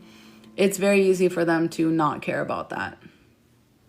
So let me just tell you, caring about what people think will bring you down. It will like hold you back in life, because it's just not right. Hey Chris, go for it. Okay.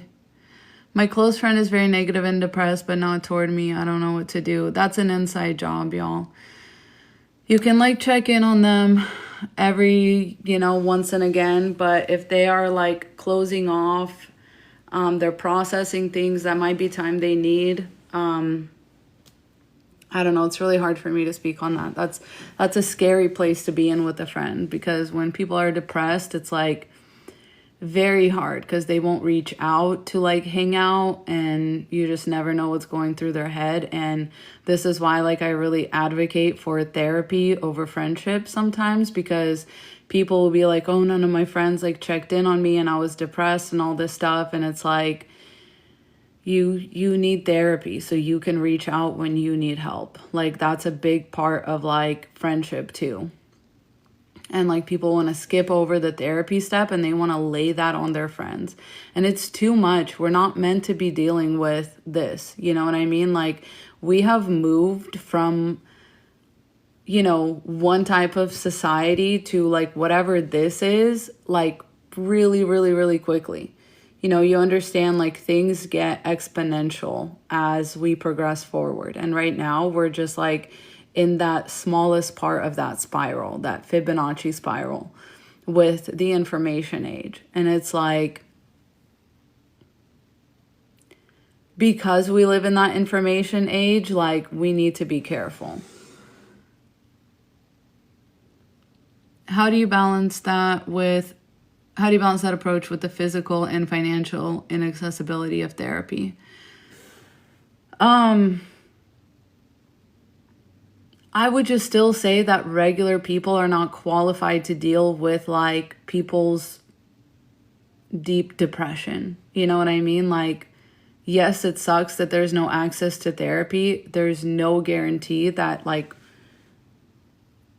in that case, it's almost like even worse to lean on your friends with that. Not worse, but it's just like you have to be aware that your friends are not therapists, and whatever advice you're like leaning on them for, you should just take it or leave it, because they're not coming from an educated place, like an informed, trauma-informed place.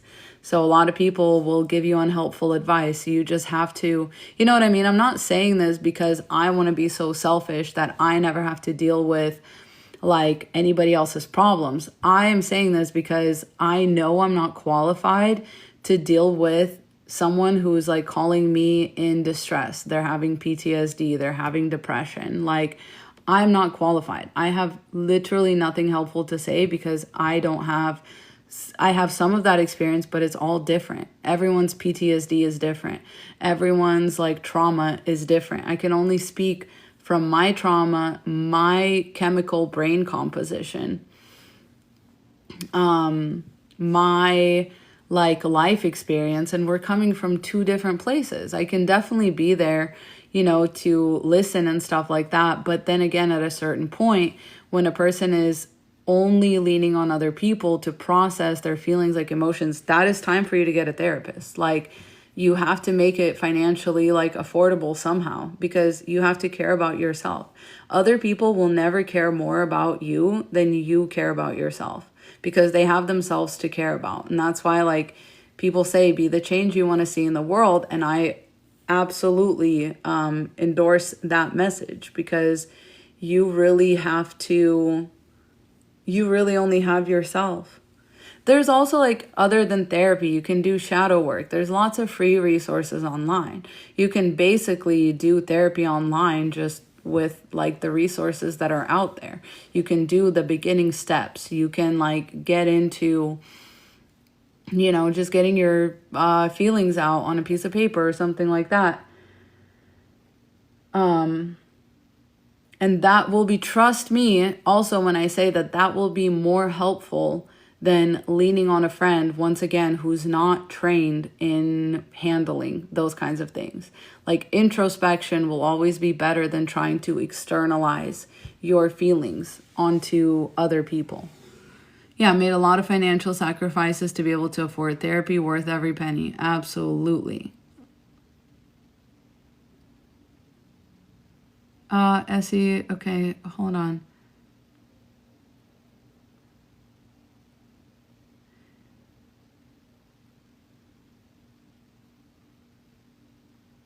Your comment came in parts.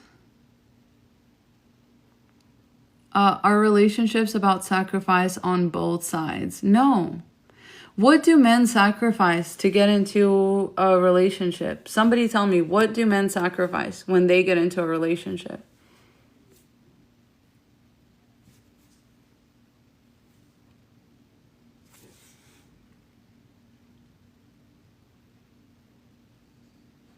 Crickets. Crickets. Men gain when they get into a relationship. They gain, right? They don't sacrifice shit. Never have. Never will. Yeah, and don't say other women, because that's the point. I already had that one locked and loaded, Star, but thank you. Yeah, don't say other women, because that's the point of monogamy. If it's other women, then don't get into a relationship if you have to sacrifice other women. I didn't get into a relationship before I was ready to sacrifice all other men. Like, I got into a relationship because I was ready to sacrifice all other men for the rest of my life. Like, I literally wasn't gonna ever do that.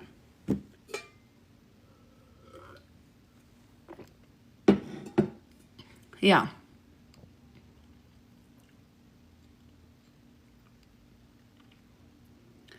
Okay, Chris, let me get to your question. Said, your point on surveillance and the Coldplay concert reveal, I'm not sure I agree. If you're out there, you can and should be held accountable. Could you say more on what that was like in the USSR? For the most part, I agree. I'm a friend. Oh, okay. So that's not part of the question. Okay. So what I was trying to say about the Coldplay concert couple is not that we shouldn't critique the behavior. Okay. And so a lot of people misheard me saying that. And I was really disappointed, because this is what I mean by our comprehension skills are in the toilet. Our media literacy skills are in the toilet. Our nuance skills in the toilet, and anything else like that requires critical thinking in the toilet, okay? So what I don't mean, and you can tell because my page is full of this, what I don't mean is that we shouldn't give valid social critique on things. That has always been a part of our, collective experience as human beings. Like, I grew up reading gossip magazines. I grew up watching reality TV. I grew up, like,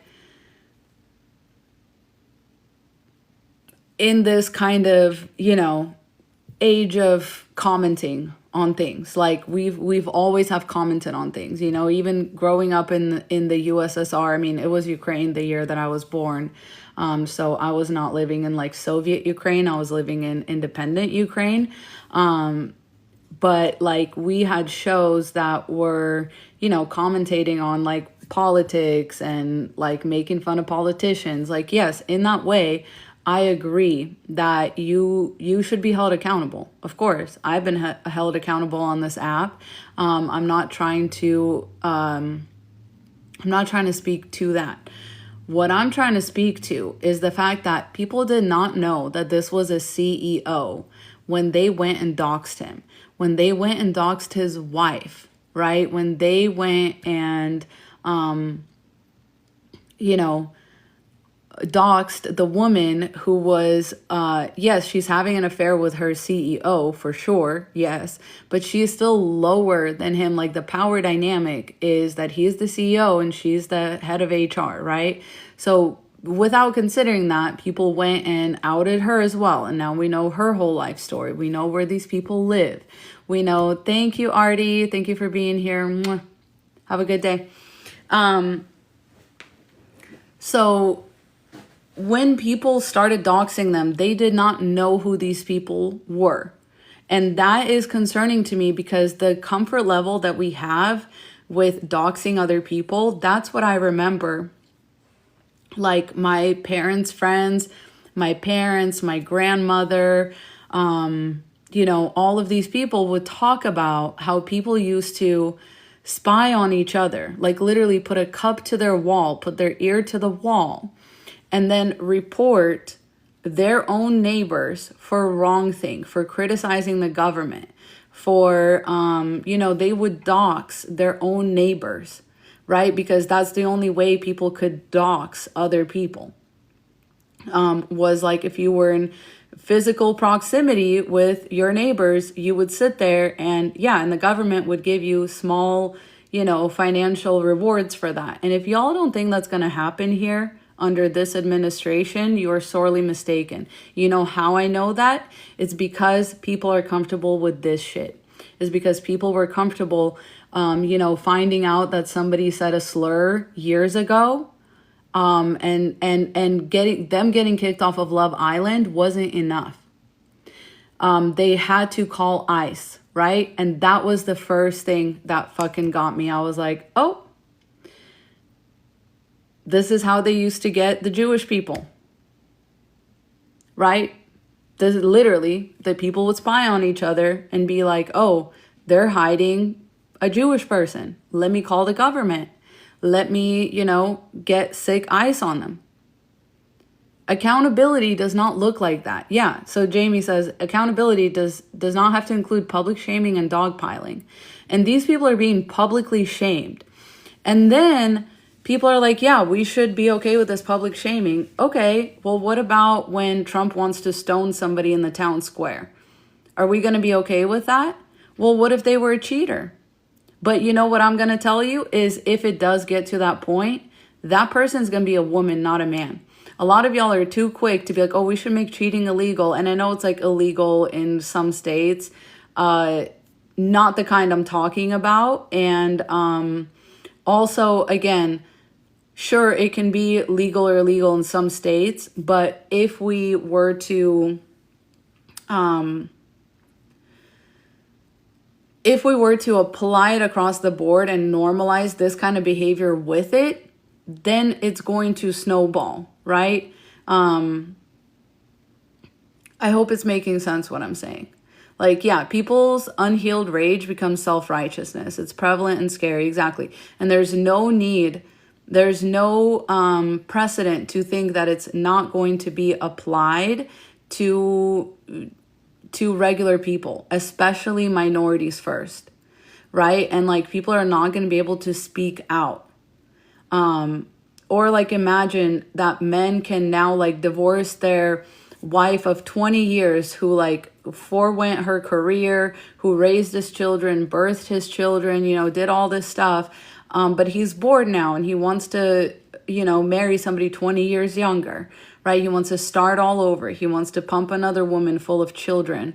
Well, now he can just make a cheating allegation. And what would that look like? What would the consequences for that look like?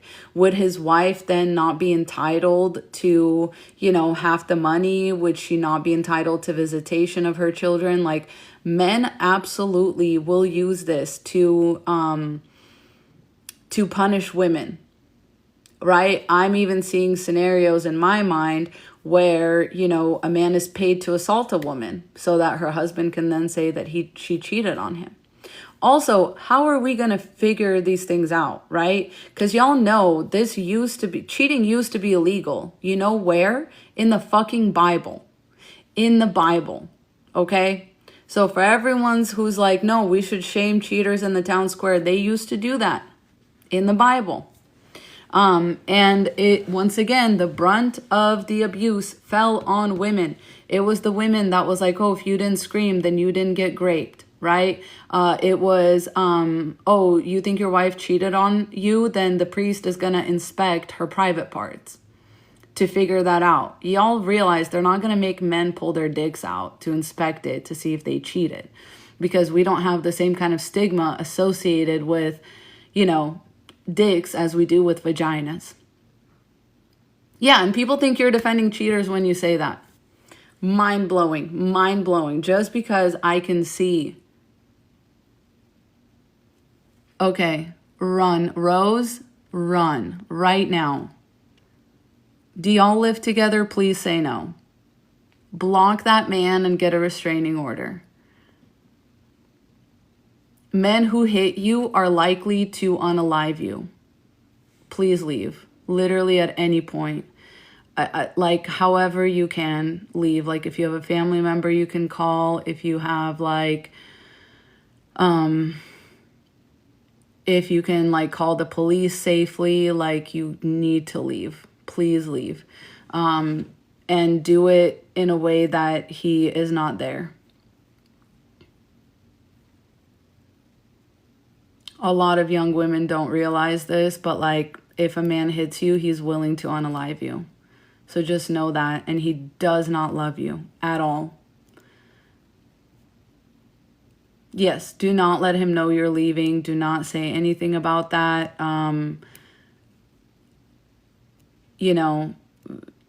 Take only what you need in the night and like leave if you can. Yes, strategic planning. Try to stay calm. Try to gray rock him as much as you can. Look up gray rocking. Look up, the only time I'll like endorse use of like Chat GPT, but like it'll be faster and it can be anonymous. But go to the website, do not log in, and just ask it, how I live in this city, this state, what are the places I can call? That way it will compile all the information for you. And, just ask it specifically like on being abused or something like that, and have it spit out the information for you, screenshot it, copy and paste it, and like hold on to it somewhere safe. Sending you love and strength. Yes. Yeah, like I said, relationships should not be hard, but especially like that's just straight up abuse.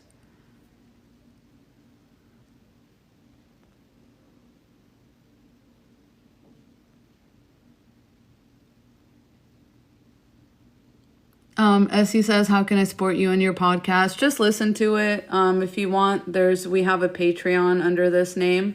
And you can get some like perks if you sign up for like a membership tier, but really no pressure. I know money's tight for everybody. Is there a possibility that it won't happen again? No, there's absolutely no world in which it will not happen again. And listen to women who have had this experience. Literally right above you, Raina said, I worked many years in criminal justice. It will not stop. Please leave ASAP.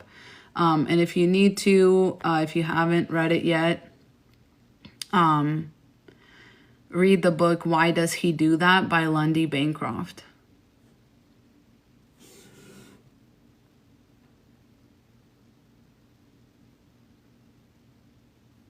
Yeah, Essie, no worry. Just just join the free tier, and you can like participate in the polls. You can read the blogs. Okay, Rose, we're sending you all the love, all the good vibes. If you need to like DM me, just know we're here for you. If there's any other ladies that have helpful advice, please, say something in the chat. So that she can DM you also if anybody's willing to kind of help in private. Yeah, they always escalate, unfortunately.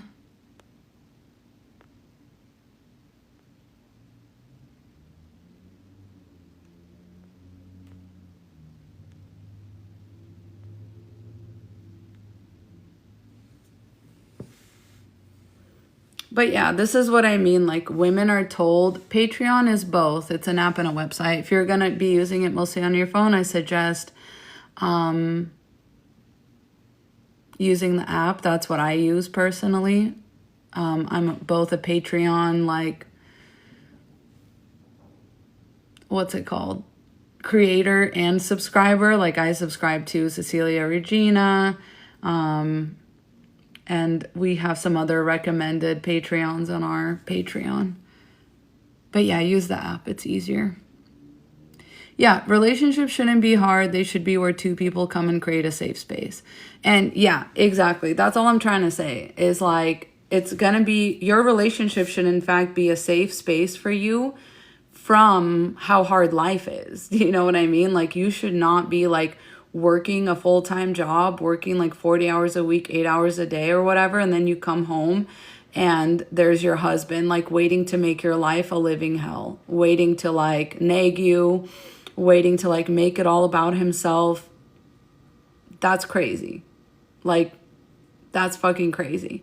If a man like requires a lot of your energy just to like stick around, he's always calling you, like texting you, bugging you, what's for dinner, when are we gonna have smecks next? Like, that is literally not worth it. And I'm telling you, as a woman who has lived the opposite of that,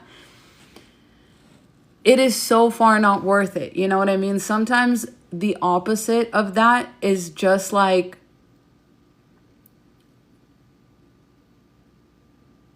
I don't want to say the bare minimum, but it is. Like, a person should be treating you well, like it should never, your life should never be harder on your partner's behalf. Like, my partner makes my life easier every single day. Like I said, I've been working more lately. He's been cooking everything. He's been cleaning everything,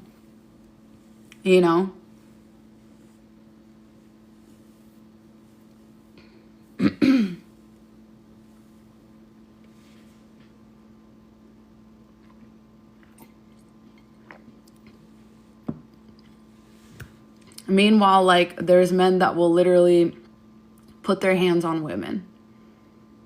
The same women that are making their life easier every day. Like, your life should not be hard in a relationship. Your relationship should not be hard. Your life will sometimes get hard. You have to remember. And Nicole, I'm so happy to hear that. You just have to remember that, like,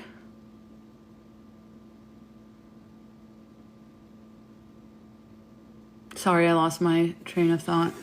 And marriages are difficult. Hold on. My mom says I'm never going to find a man that cooks and cleans, and marriages are difficult. Your mom sounds like a crab in a bucket. Why would she want you to find anything else? Like, I don't know. A lot of moms are a crab in a bucket. They just want grandchildren. They just want to be weird. They just want you to go through what they went through. Like, don't listen to your moms. If they're giving you advice that's like, nah, you'll never find a good man, you might as well just settle. Your mom should not be your biggest hater. Your mom should understand that settling with a man is actively dangerous for women. Like, it's actively harmful. It's actively will fuck up your nervous system. You know what I mean? Like, people often tell me like that I look younger, and this happens in real life too. Like, nobody is usually like, if they're guessing my age, they're not guessing anywhere near to it. And like, that's how I judge what my relationship is like doing for me. Because a lot of women in their 30s look haggard. You know, when they're married, when they have kids, they look haggard. And I'm not saying that to like looks shame or anything like that. But I have just very rarely seen a woman who looks haggard and then been surprised when I met her husband.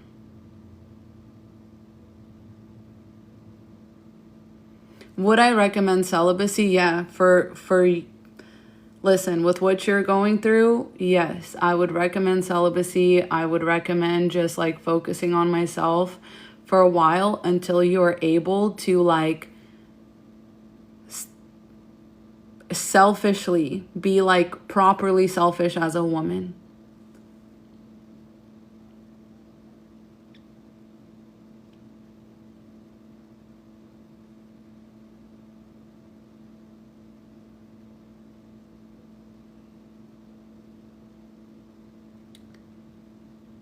It's Sierra, thank you. Noelle says my boyfriend's sweet most of the time, but he gets annoyed quickly and doesn't believe I'm autistic. He's your op. He's your op. Like, why would he not believe you? Why would he not believe you? This is like part, and so that's how you know your boyfriend is like kind of an abuser actually. Because why would you not believe a woman when she says like, hey, I'm neurodivergent? This is all part of the larger societal problems where men think it's funny to like not believe women, where men think it's acceptable that women will try to be vulnerable with them and share with them about like their conditions and stuff like that, that we typically get maligned for, right? And you try to share that with him and he's like, I don't believe you.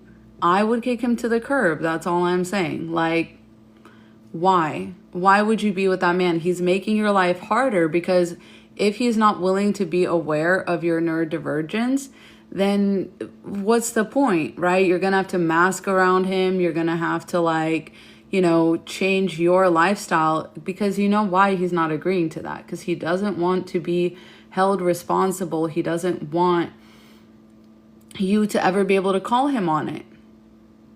That's fucked up.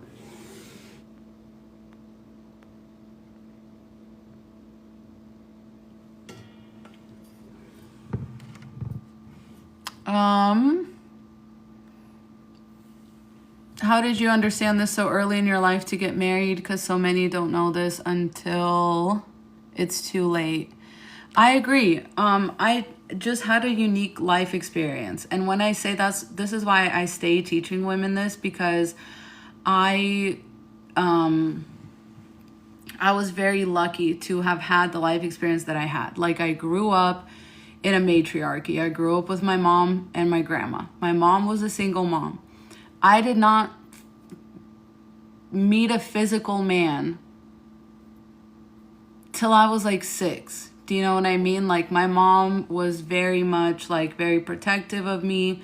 She was not like the mom with all the boyfriends. Like, she was very much like single mom, had a very, you know, demanding like 60 to 80 hour a week job. Like, I never even saw her. So I have never had the mindset of like, I need to get married and have babies, because none of my mom's friends, close friends, were like married and had babies. And whenever I would see her more distant friends that had a husband and babies, I was always like, this is a nightmare. I hate these babies. I hate this man. And this woman sucks because she doesn't love herself. Like, even as a small kid, I was like literally able to understand that. I don't know how, but I did have that example of my mom. Just like, I still remember her like makeup.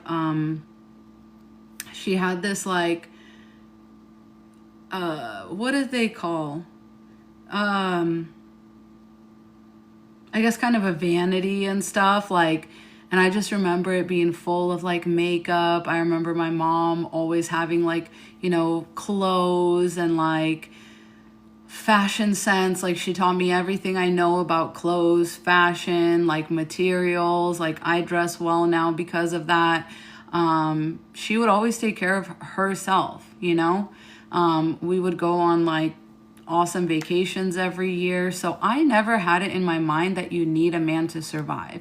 In fact, when I had like friends who had a dad around, and I could sense that like their mom felt sorry for me or something like that, or like it would get awkward whenever dads would get mentioned. I would literally, in my mind, because I knew it wasn't like polite to say this out loud, but in my mind, I'd be like, don't feel bad for me.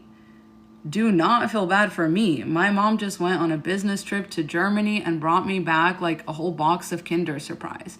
And your dad like came home drunk and knocked over an entire bowl of like meticulously made like potato salad that your mom like was I'm trying not to use the word I'm trying not to use like a certain word here, that your mom like busted her ass over, and he just came home and just like slid it off the table like a cat, but it's a drunk man.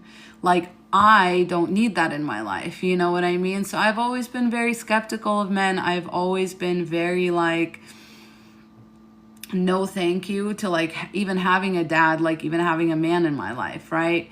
And then when my mom did get married, she married the best man ever, like still to this day. Like, my dad is very different from a lot of other men, and he made our lives better immediately. You know, like within a year or two, we were living in the United States. Like, you know, like, and I have the kind of life I couldn't even dream of.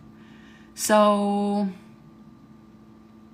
you know, it was easy. Like the lesson was internalized right away because I lived in a matriarchy. I lived in a like woman and children centered community, right? Like all my mom's friends, like they were single moms with one daughter. And that, you know, that was probably like part of just what made me notice it. I don't know. Let's see.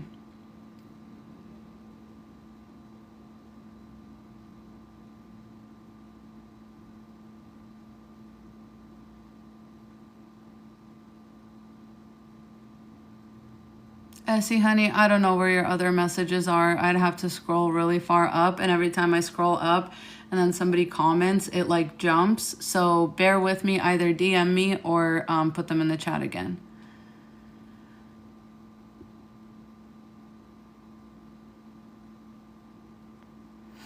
Yeah, my mom said marriages are hard, men cheat, get over it, and wanted me to find a man and have a child anyway. Yeah, your mom's your enemy. You know what I mean? And I don't mean to paint my mom out like a saint or anything like that. Like, she's just a woman. I'm just a woman. My dad's just a man. Like, all of these, like, please, you know, let's not pedestal people. Let's not act like, you know. But my mom demonstrated a way of life for me that I don't think I needed to hear anything. Like, I just needed to see it. And then it didn't matter what anybody said to me. From then on out, I was just like, you're probably better off without a man. And if a man is not literally just like benefiting your life, then what the fuck is the point? You're better off on your own, because my mom was like better off on her own until she found a man that could make her life better than she could make it on her own. That's the point. That's what men are for. That is their role in a relationship, because you do that naturally as a woman.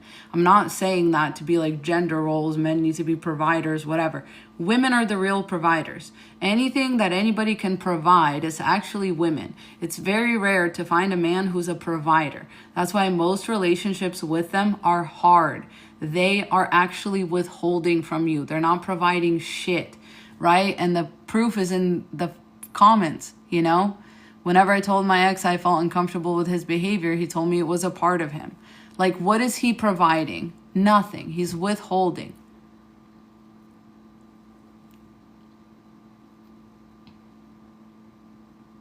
I also think Slavic women raise their daughters with this lesson. Some of them, but obviously not all.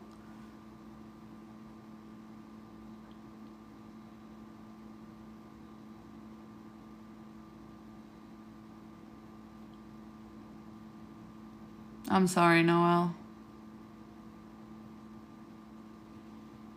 Yeah, I knew I never wanted children from as early as I can remember. Never changed my mind.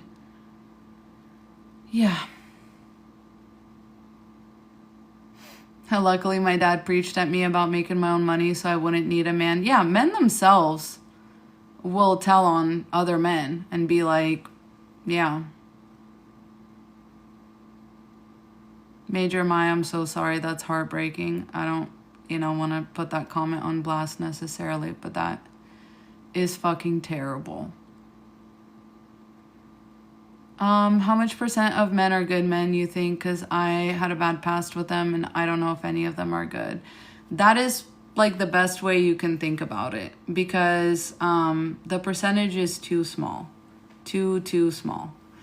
And it's not enough for you to orient your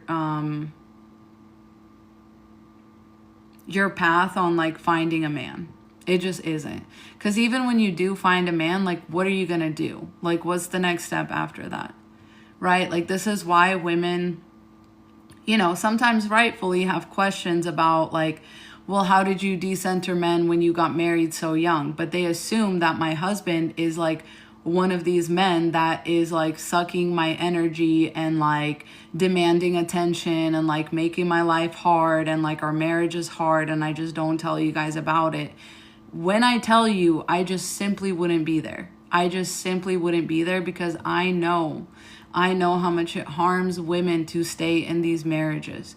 You know what I mean? Like, even most marriages with good men, whatever we consider good men is like men who don't beat you or cheat on you. None of that, like, a lot of people's like definition of a good man doesn't include him even being emotionally intelligent. Even him being plain old intelligent, right? Or like having critical thinking skills. They're like, a lot of women are okay with incompetence or flat out incompatibility just because they're like, well, he doesn't cheat me and he doesn't cheat on me, he doesn't hit me. That is like the barest of minimums. That is like, okay, like, that's literally nothing. That offers you nothing. He will still take more from you than what he gives you. So it's like, I totally understand like why sometimes other women question, my relationship status. I get it. And that's what I'm trying to tell y'all, is that so many men, it's too many. They're just not only, it's not enough for them to just not be cheaters or abusers. They need to be thinkers. Find me a man who's a thinker. Like, it's hard. It's hard to come by. Not just a thinker, but a listener. Somebody who listens to you as a woman and learns from you as a woman. Somebody who, somebody who like,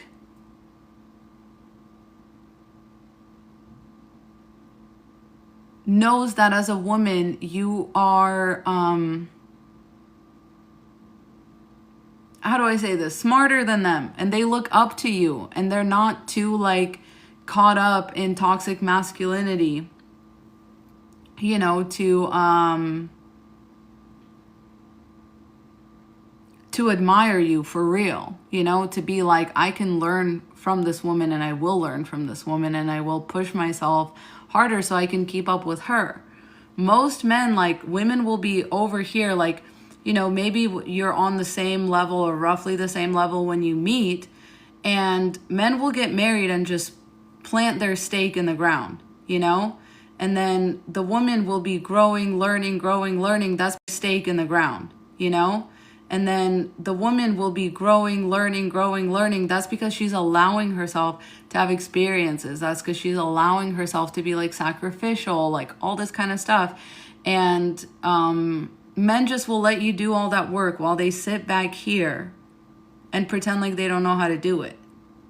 But it's like, you didn't know how to do it until you just did it, So yeah, I would just leave them alone. No wonder you can't go through the challenges of decades-long relationships. You have jumped from relationship to relationship since your mid-teens. Are you saying that to me personally?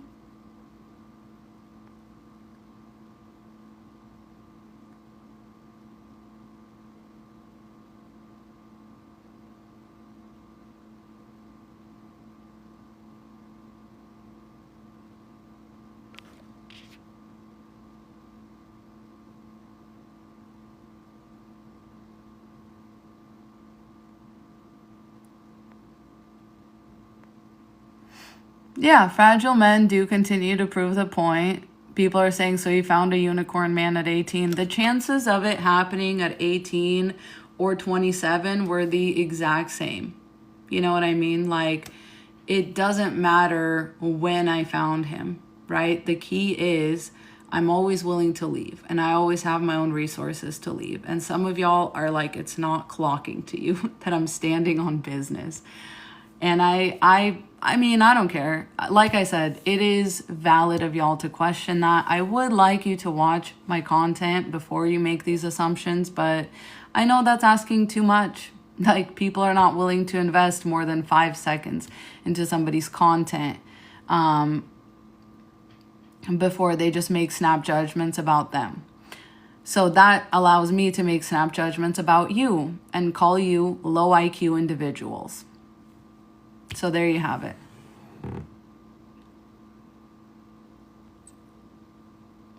Essie, thank you so much. Make sure you DM me with your other question because it never popped up in here. Thank you, Smiley Face. Yeah, I do. Smiley Face says, I love how you do your eyes. I use, it will depend on like what kind of contrast you have. Like if you're a low contrast or a high contrast person. I'm a low contrast visually person, so I use very neutral, like this is my eyeshadow palette. Use very neutral things.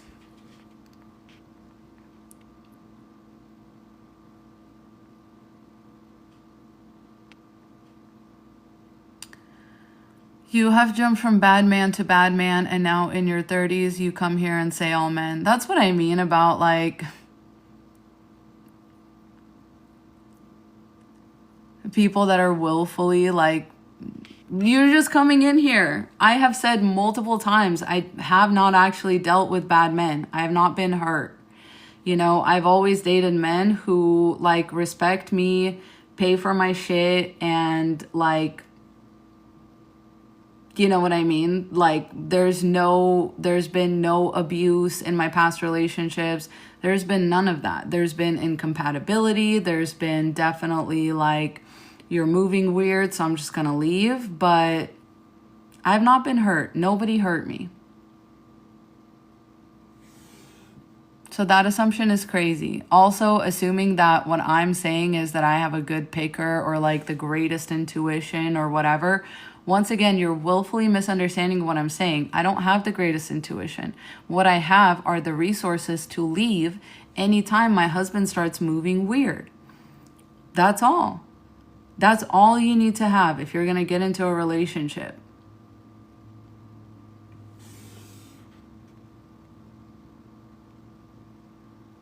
Where can we find these unicorns? You can't. They're not to be found. You do not need to focus your energy on that. The best thing you can do is just live your life. You will actually find that a lot more satisfying. Like I do that even though I'm married. Do you know what I mean? Like there's a lot of things that my husband and I don't do together. There's a lot of things that like I do for myself. There's a lot of opportunities that I take for myself, and I leave him at home and I go off and I do these things. Okay, so a lot of y'all just do not know what you're speaking on. You don't know somebody based off of their online content. Mind you, I don't even make my online content about my marriage. That's why I don't make videos that can stay up on my page about being married. Like I haven't for a very long time, because it's unhelpful. Ultimately, it's unhelpful. Yes, ultimately my husband is a unicorn. And he's only a unicorn while he chooses to be one. That's again why I have my own resources to get out. Men can always be like, you know what? The patriarchy was really working out for me. I'm going to go back and do that. So a lot of y'all are acting like all of my eggs are in this one basket, and that if my husband were to like leave or turn or cheat on me, I would fall to my knees and cry out to God about how unfair it all is. In fact, I wouldn't though, because I have all my own shit. I can just leave. I was never depending on him to like, you know what I mean? He can go outside and get hit by a bus at any point too. So it's just stupid. You just don't have foresight if you're expecting me to be like surprised somehow. I make this content because I believe it. You know what I mean?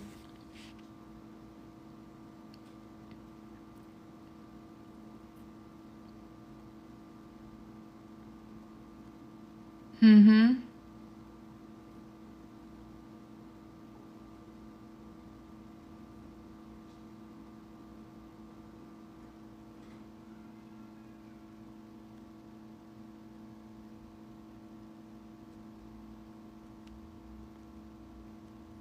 Sugar daddies, you're literally confusing me with somebody else. Y'all are so crazy. Like, y'all hate women so much that we're just like blurring into this like shapeless, like amalgamation in your mind. I have never dealt with sugar daddies. When I was like of that age, those apps did not exist. Y'all don't know that I'm old, okay? Because my husband treats me well and I'm glowing, okay? Because I treat me well and I'm glowing. Y'all don't know how old I am. So you're assuming that I'm just like 25 years old. I'm not, okay? I'm not. I'm literally 34. I was not online when sugar baby apps were a thing. I was already married by the time that those things became a thing, okay? It's funny to me at this point. Y'all will do anything just to hate on women.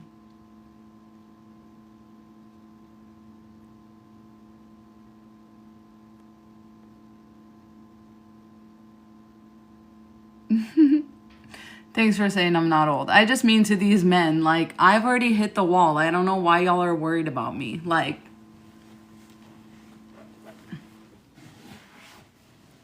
and like to my woman haters too that are like preying on my downfall, like, I've already been over, in my 30s. So my husband should have, by your own calculations, should have left me years ago.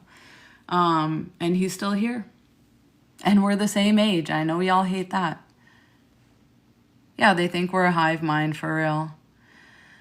Okay, somebody says, how do you define hard, please? I just mean hard. Like you are coming home and you're like, this is hard. My marriage is hard. I've never thought that in my life. I've never been like, my marriage is hard. I've never told other women that marriage should be hard. It's one of those things where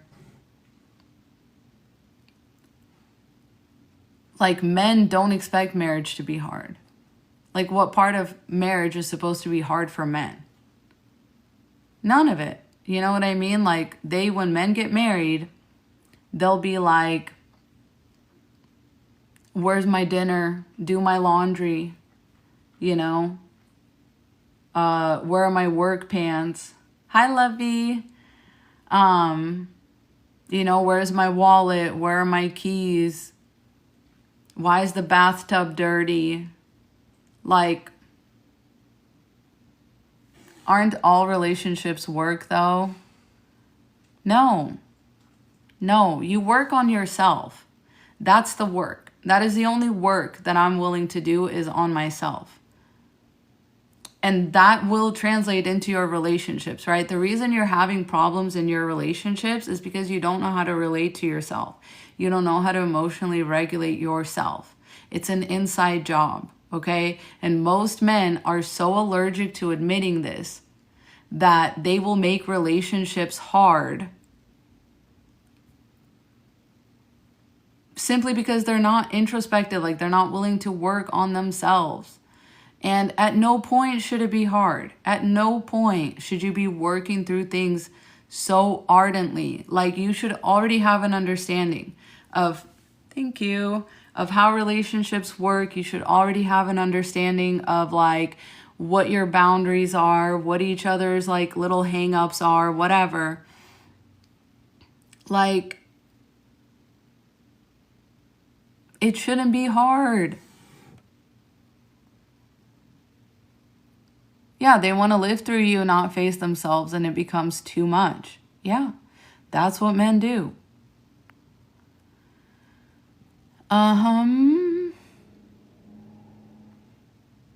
It shouldn't be hard, but it is work. I still disagree.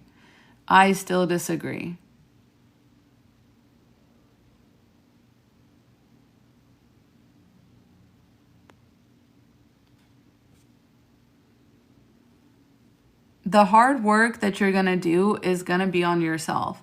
If you're sitting there, like a lot of people skip the important step and they go to like couples therapy.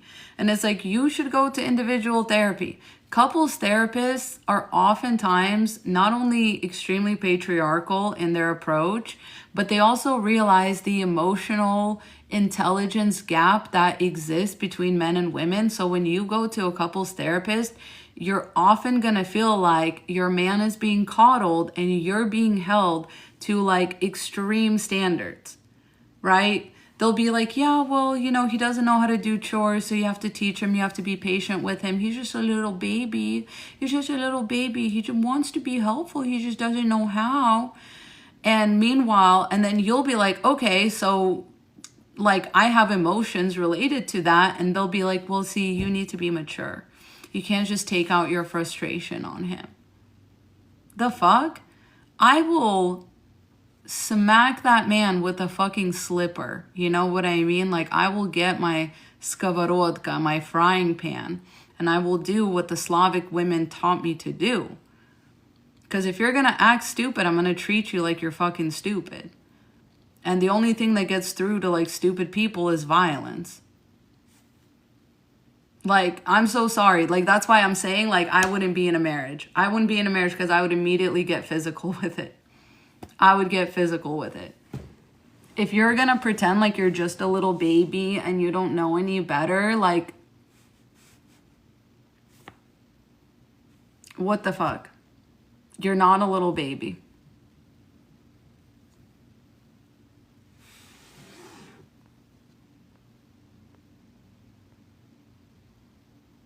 Yeah, I can't watch couples therapy.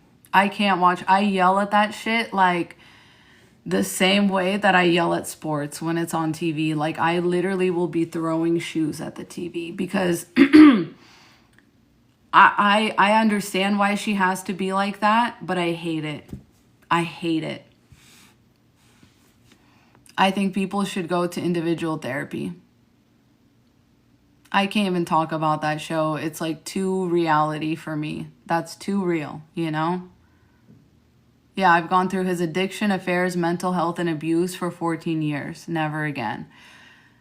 Like, that's what I mean is the fact that, like, women, my biggest problem on this earth is that women will do this.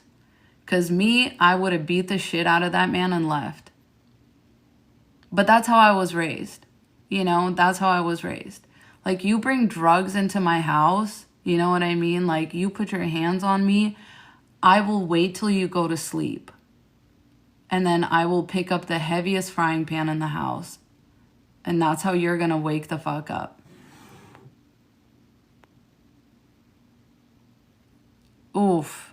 No, I get so violent. Like, I just start thinking violently. Like, and I know, like, too, like, that's the reason why I just couldn't be in, like, that kind of marriage.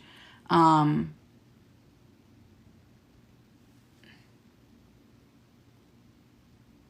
Iwana, I'm sorry to hear that. You sound just like me.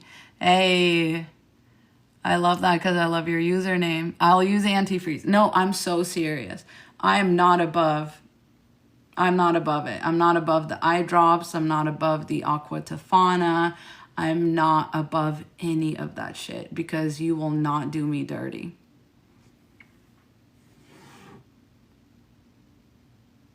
Yeah, no, Bobby, no shade at all. Bobby says I was raised Mormon and thought I was doing what I was supposed to do. It's a very easy trap to fall into.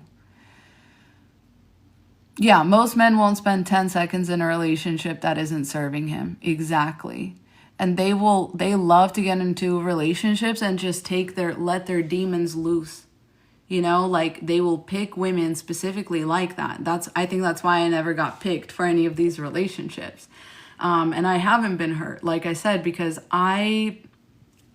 it's so natural for me to like gray rock around narcissists. And it's so natural for me to like, it's an immediate like polar opposition. You know what I mean? I still fall for a lot of women who are narcissists because I have mommy issues. But with men, it's like we're immediately diametrically opposed because I feel like I'm in danger, and narcissists won't approach people like that. They won't approach people that are not coming at them with like an open heart. They won't approach people that they don't deem as vulnerable and easy to sort of penetrate. So I am always diametrically opposed with narcissistic men.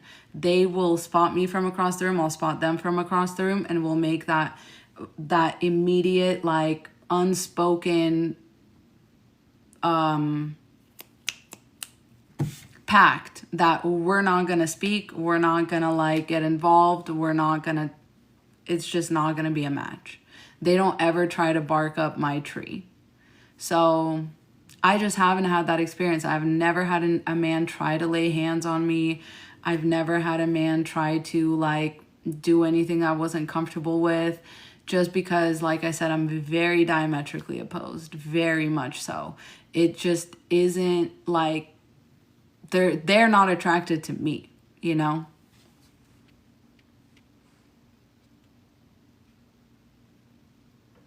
Yeah, they want easy prey, for sure, for sure. Should I have him pay my rent? If he's not paying your rent already, like, what are you doing?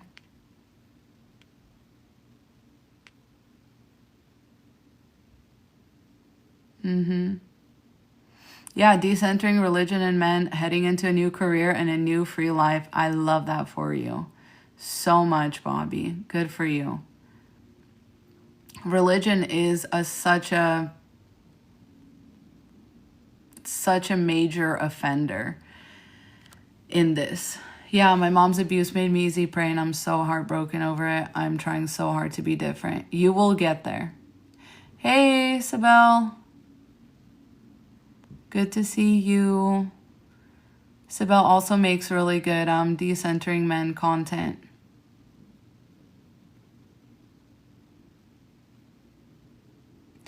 You're too centered. Yep, a narc like someone emotionally volatile. I know, used to be a magnet. That's the other thing, is I'm very in touch with myself. And narcs can spot that from a mile away, and I swear to God, like, they just don't like me. They don't like me. And I can spot this, like, down to, like, a yoga instructor. You know what I mean? Like, it's just one of those things. I can spot it, like, almost anywhere. Almost anywhere. And it's just is very obvious to me. How they act, especially when I'm near them, it's like they can smell it off of me. But it's because I had to learn about, like,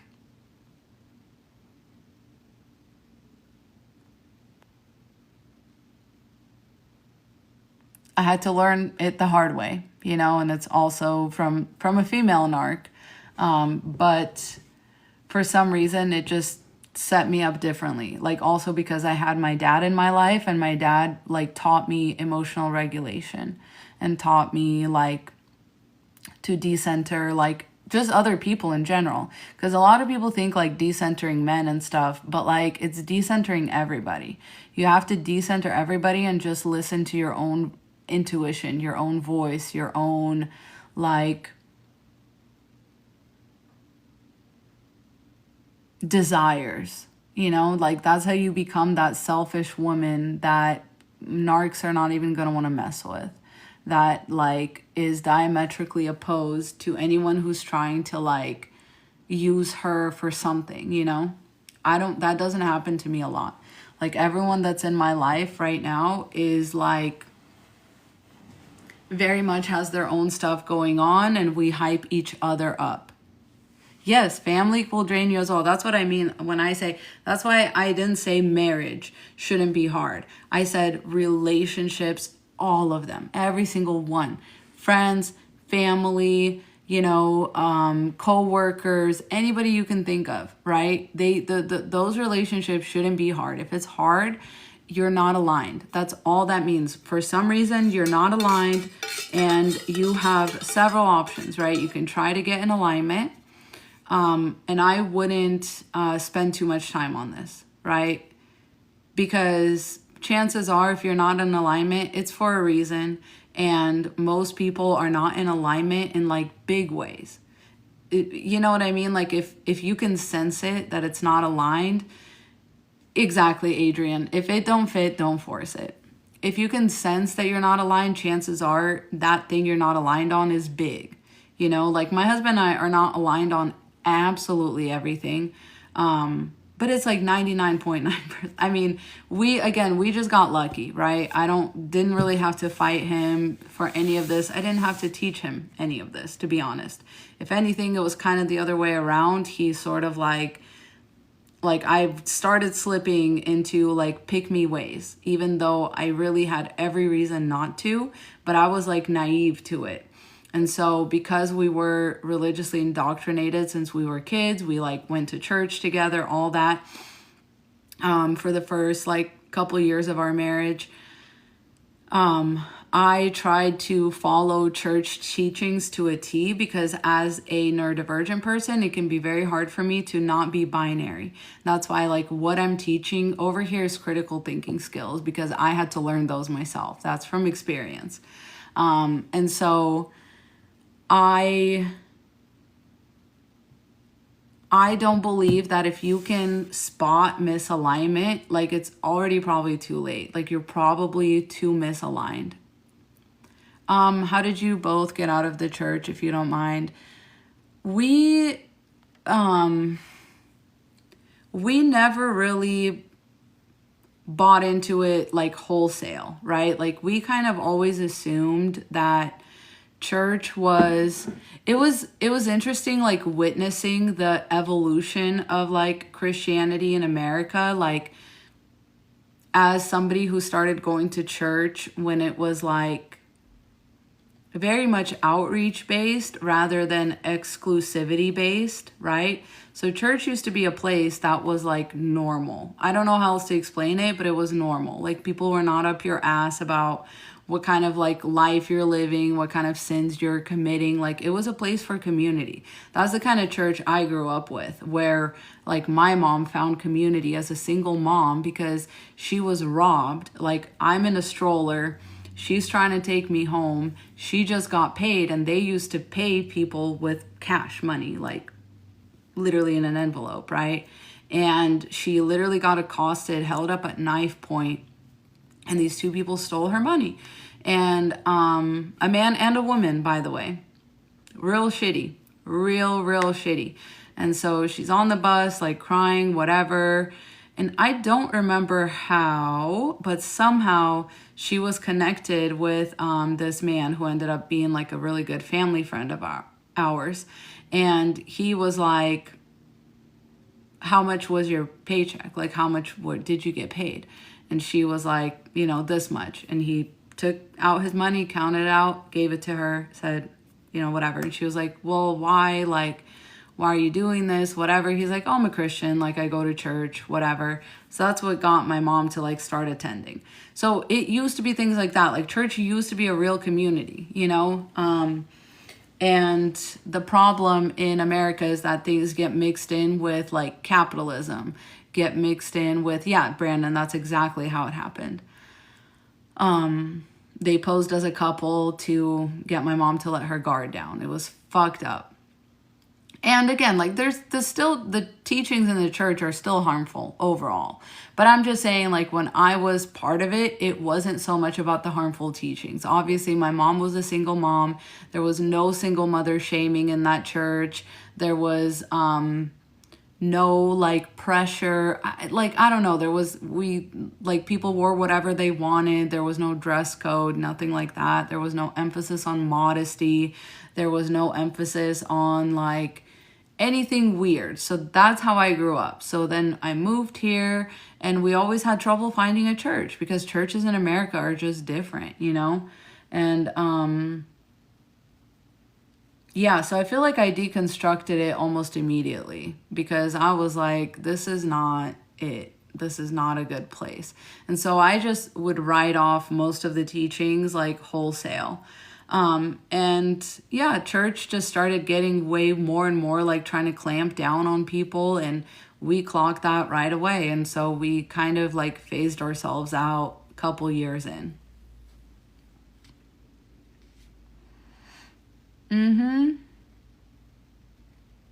Yeah. Yeah, church is supposed to be about showing love. And people forget that that's literally what Jesus did with he wasn't like, you know what I mean? What do you believe? And do you believe that I'm God? And like all this stuff. He wasn't like questioning people before he offered help. And that's the place that church has gotten to. And I'll be honest, like, as a Christian, the words of Jesus never made sense to me until I had a mushroom trip, until I went on that kind of trip. And then it immediately all made sense. So I think Jesus was speaking from a very psychedelic point of view, from a very, enlightened point of view. And that's why his words don't really fit in with the Bible. Like the rest of the Bible is very black and white and like rule based and everything like that. Yeah, they made Jesus a Pharisee and I'll never forgive them. Totally agree. Because Jesus was like high level thinking. He was speaking out against like greed and money, grubbing and just like legalism. And that's all that the church has become. Yeah, most Christians can't understand nuance, which is sad. Yes, ego death. Exactly. Yes, Jesus wanted us to follow him, not worship him. Yes. Yes, exactly, Flora. As a former pastor's daughter, many of the pastors were sleeping around with the other women in the church. They were all manipulative, my father included. Yep. And that's what, like, soon as I came to America, I literally was, like, molested by a deacon in the church. So, like, I immediately was like, this is the bad place. This is the bad place. And I never attached, like, too much of my, like, energy to it either, even though I always felt like a bad Christian. But I was like, listen, if God wants to draw me close, he's going to have to do that himself. Like, I'm not going to sit here and listen to, these people's, like, spit out platitudes left and right when I know they're not following these things. They are literally evil. So yeah, and then the church protects them and wants you to get over it. Exactly. No, it is awful. Thank you for saying that. I really appreciate it. But it is what it is. This is what the church really does. Like, they protect predators. They protect men.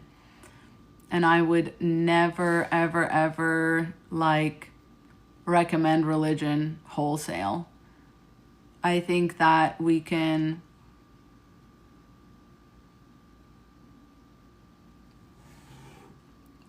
so spiritually sexy, I would like add a little nuance to that, or like my own nuance to that. Like, you're saying exactly, we can have a relationship with Jesus without church and religion. And I agree, but I think that Jesus would encourage you to have a relationship with yourself. Like, I think that Jesus would be like, you know what I mean? Like, he was very introspective. And I think a lot of his words have been warped because I think he was trying to tell all of us that we are like him, not to like put him on a pedestal, but that like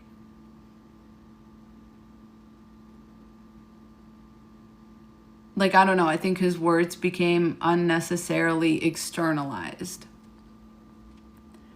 Sibel says, I grew up religious Muslim. That changed when I went to college and then had a tumor. Yeah, and I mean, life comes at you fast and you realize that like most of the people in the church that still believe it are very privileged. They're healthy. They have never suffered through periods of like unemployment. They've never suffered through like loss. And a lot of people go to church just because they think that they deserve blessings because they've been privileged their whole life. A lot of people that go through actual shit know that church is not going to help you. And that the people in the church will be the last to kind of like gather around you, especially as a woman, to help you out or to like stand beside you.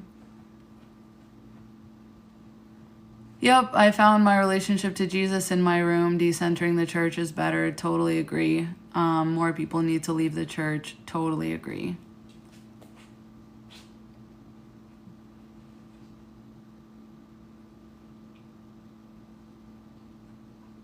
Yep. All right, y'all, I'm gonna hop off. It's time to walk my dogs.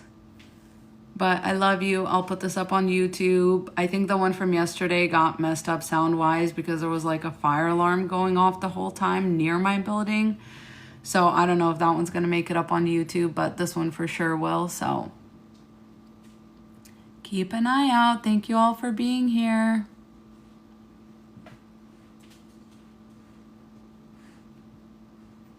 I will see you tomorrow. Please, you know, if you can, please pop into the live that Therese and I will be doing, 12 p.m. PST, 3 p.m. EST, 2 p.m. Central Time.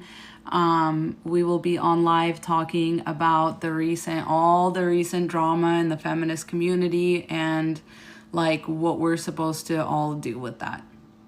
But yes, thank you all. Also, as always, I love you. I'll see you next time.